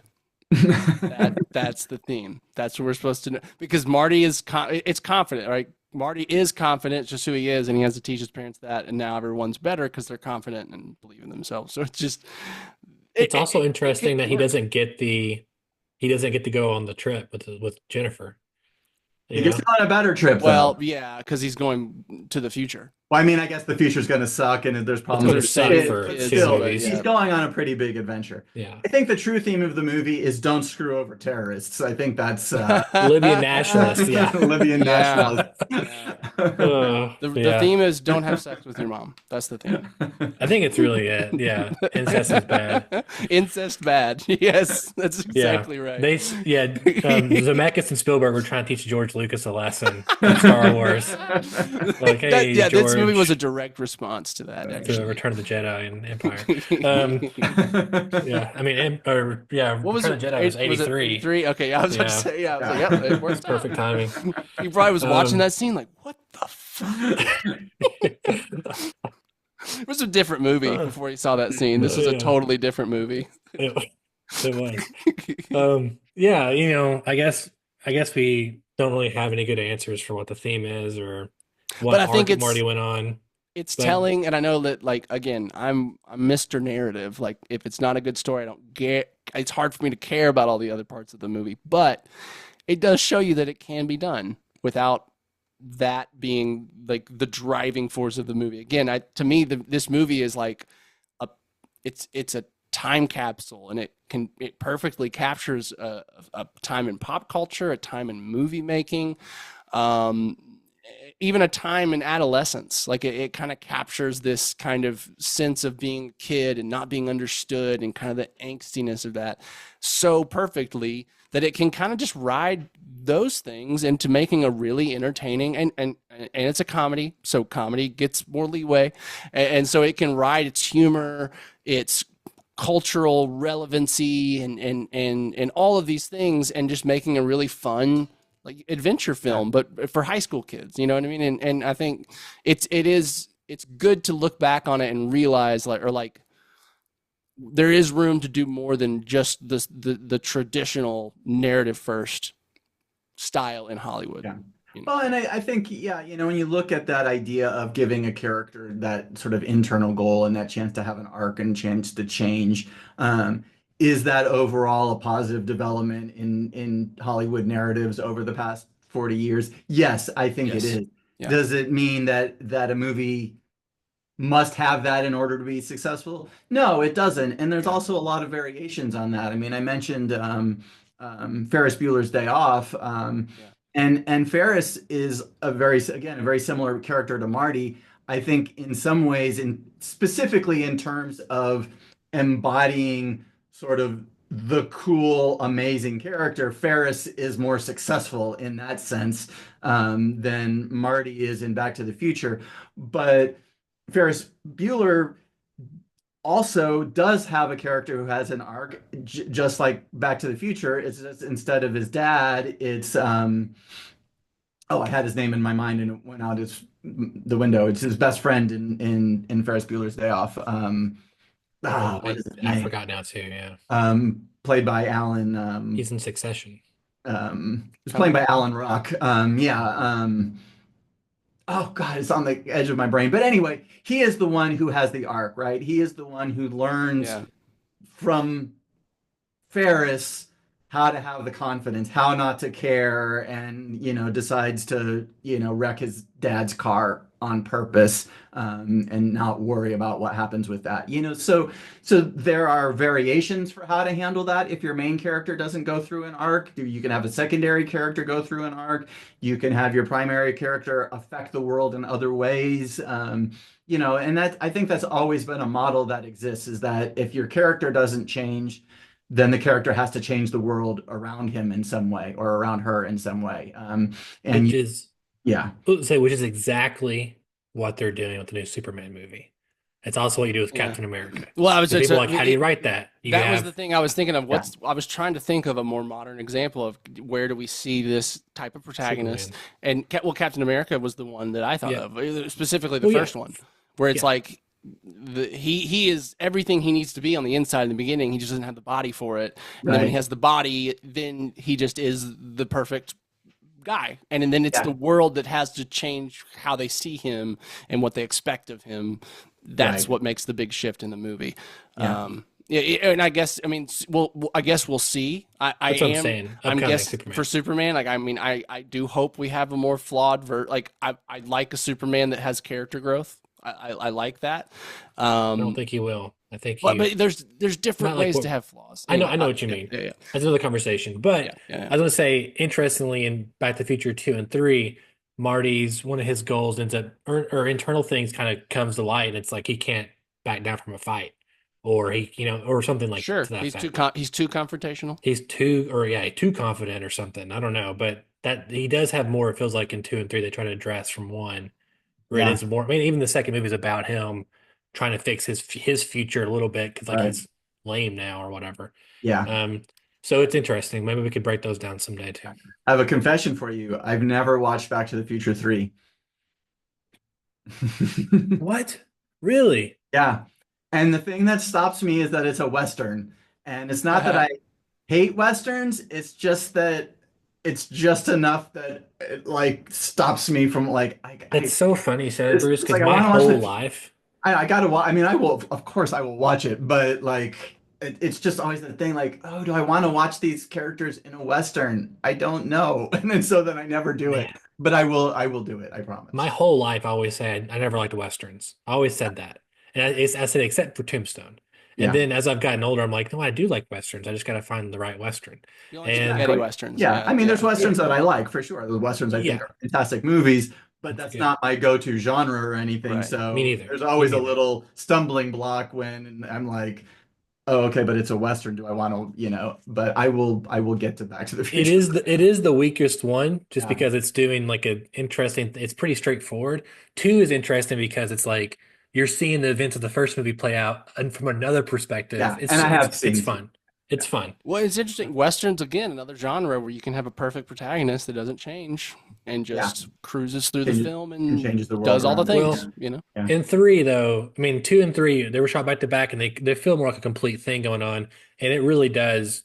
His art carries over from 3 and it does pay off in 3. Yeah. But, and you may know what happens, Bruce, but maybe we need to do Back to the Future 2 and 3 for some other day. I'm in the future. That'd be fun. Yeah. In the future, we can do that. Yeah. Cool. Well, Daniel, I'll say Bruce first. Bruce, thank you so much for being on here, man. I sent you a graph last week or so of how many times were you on Right. on Yeah. Podcast Yeah. 2 That for was 1. super cool. Yeah, I that's love awesome. seeing that visual. Yeah. Yeah, I thought it was pretty cool, and it just shows that you've always been a very consistent part of the show, and I speak for Daniel too that we appreciate you so much for taking your time to be on here. And again, these are my favorite episodes to do with the podcast. Yeah, I love doing it. It's a lot of fun for me to do it. And besides just getting to see you guys and hang out with you for an hour and a half, it's fun to dig into these movies. I always learn something from the movies that I'm watching. And then just selfishly, it also means that I've done a breakdown and I can finish my write-up and I can put it on the Hutch Files too, right? So, and it benefits me, and then I can put our video on the Hutch Files too and help spread the word in my little way. You know, I've got even fewer followers, I think, on the Hutch Files than you were I'm still waiting for your having, book. so, but I think it's a great idea. someday I'll do a book. Yeah. You have enough material. I think it's a great idea. Daniel, how can our listeners write into us, or should they write into us this time? Oh, What's man. because it's gonna Yeah, well, comments, maybe comments. yeah, comments would be fine. Yeah, I mean, obviously big changes are coming, and with that will be, you know, some loss. And with some of that loss will be the bit.ly that I've gotten so good at saying out loud every week. And I just know that, you know, that's a tragedy. I know our listeners will be really missing that. But yeah, there'll be lots of new things to share soon. So you're gonna drop some sort of announcement. You've been hinting at these changes. Yeah. So is there gonna be some announcement for everyone coming soon? Yeah, I Yeah, mean, we're I gonna think have it's an safe to announcement say. day. Yeah. Okay. Well, I think it's safe to say that we said it early in the beginning is that this is the last episode of Podcast 2 for 1. Okay. Yeah. We've been doing this for, gosh, 5.5 years. 2016? No, 2018. 2018, right? Yeah. And or 2019, something like that. Yeah, 2019. Okay. Fall Whatever 2019. the first season of The Mandalorian was. That's Yeah, how I know. 2019. Yeah. 5.5 years. Yeah, Yeah. and so it's been a super. I mean, like, I don't know. I always thought, you know, especially after those first few, like, we can get the 2-4-1 someday. Yeah. You know, Yeah. and I didn't know when it was going to happen. I was hoping to be week to week. We took some weeks off. We've done 2 episodes certain weeks. Yeah. We've been pretty consistent for the most part, and I'm really proud of us, Daniel, for sticking with it. I mean, it's been 5.5 years. All right, well, if this is going out, you're going to freak out your audience. Well, So yeah, I was about to become say. the other half of this I'm building announcement. To be clear, we're not leaving. We're not going We're not anywhere. leaving. But We're not leaving. but podcast 2-for-1's journey is coming to an end. But It is. But Daniel There and will be an Donovan announcement will be of coming something soon. new coming Yes. to replace it. Yeah, next week, Okay. actually. All First right. episode I'm drops. looking forward to that. Awesome. Me too. Yeah. First, I thought you meant like the next week to today, and then I realized you meant the next week to when this releases. Because first I was like, "Whoa, This is- no, it Yeah. can't be that soon. There's so much to We've do." got some time. Yeah. We've got some things Yeah. to take care of first, for sure. Yeah. Yeah, no, it's super fun, guys. It's been a fun 241 episodes, Daniel. Yeah. I cannot wait until we break down the next movie, whatever that movie will be. What a fantastic one, at least for me, to go out with on Back to the Future. I look forward to everyone watching this. And I can't thank enough Bruce and Daniel for doing this with me. for Yeah, all it's these been years. great. Looking forward to many more. Yeah. And for the last time, my name is Donavon Thompson, I'm Daniel Wingfield. And I'm Bruce Hutchinson. and we have spoken.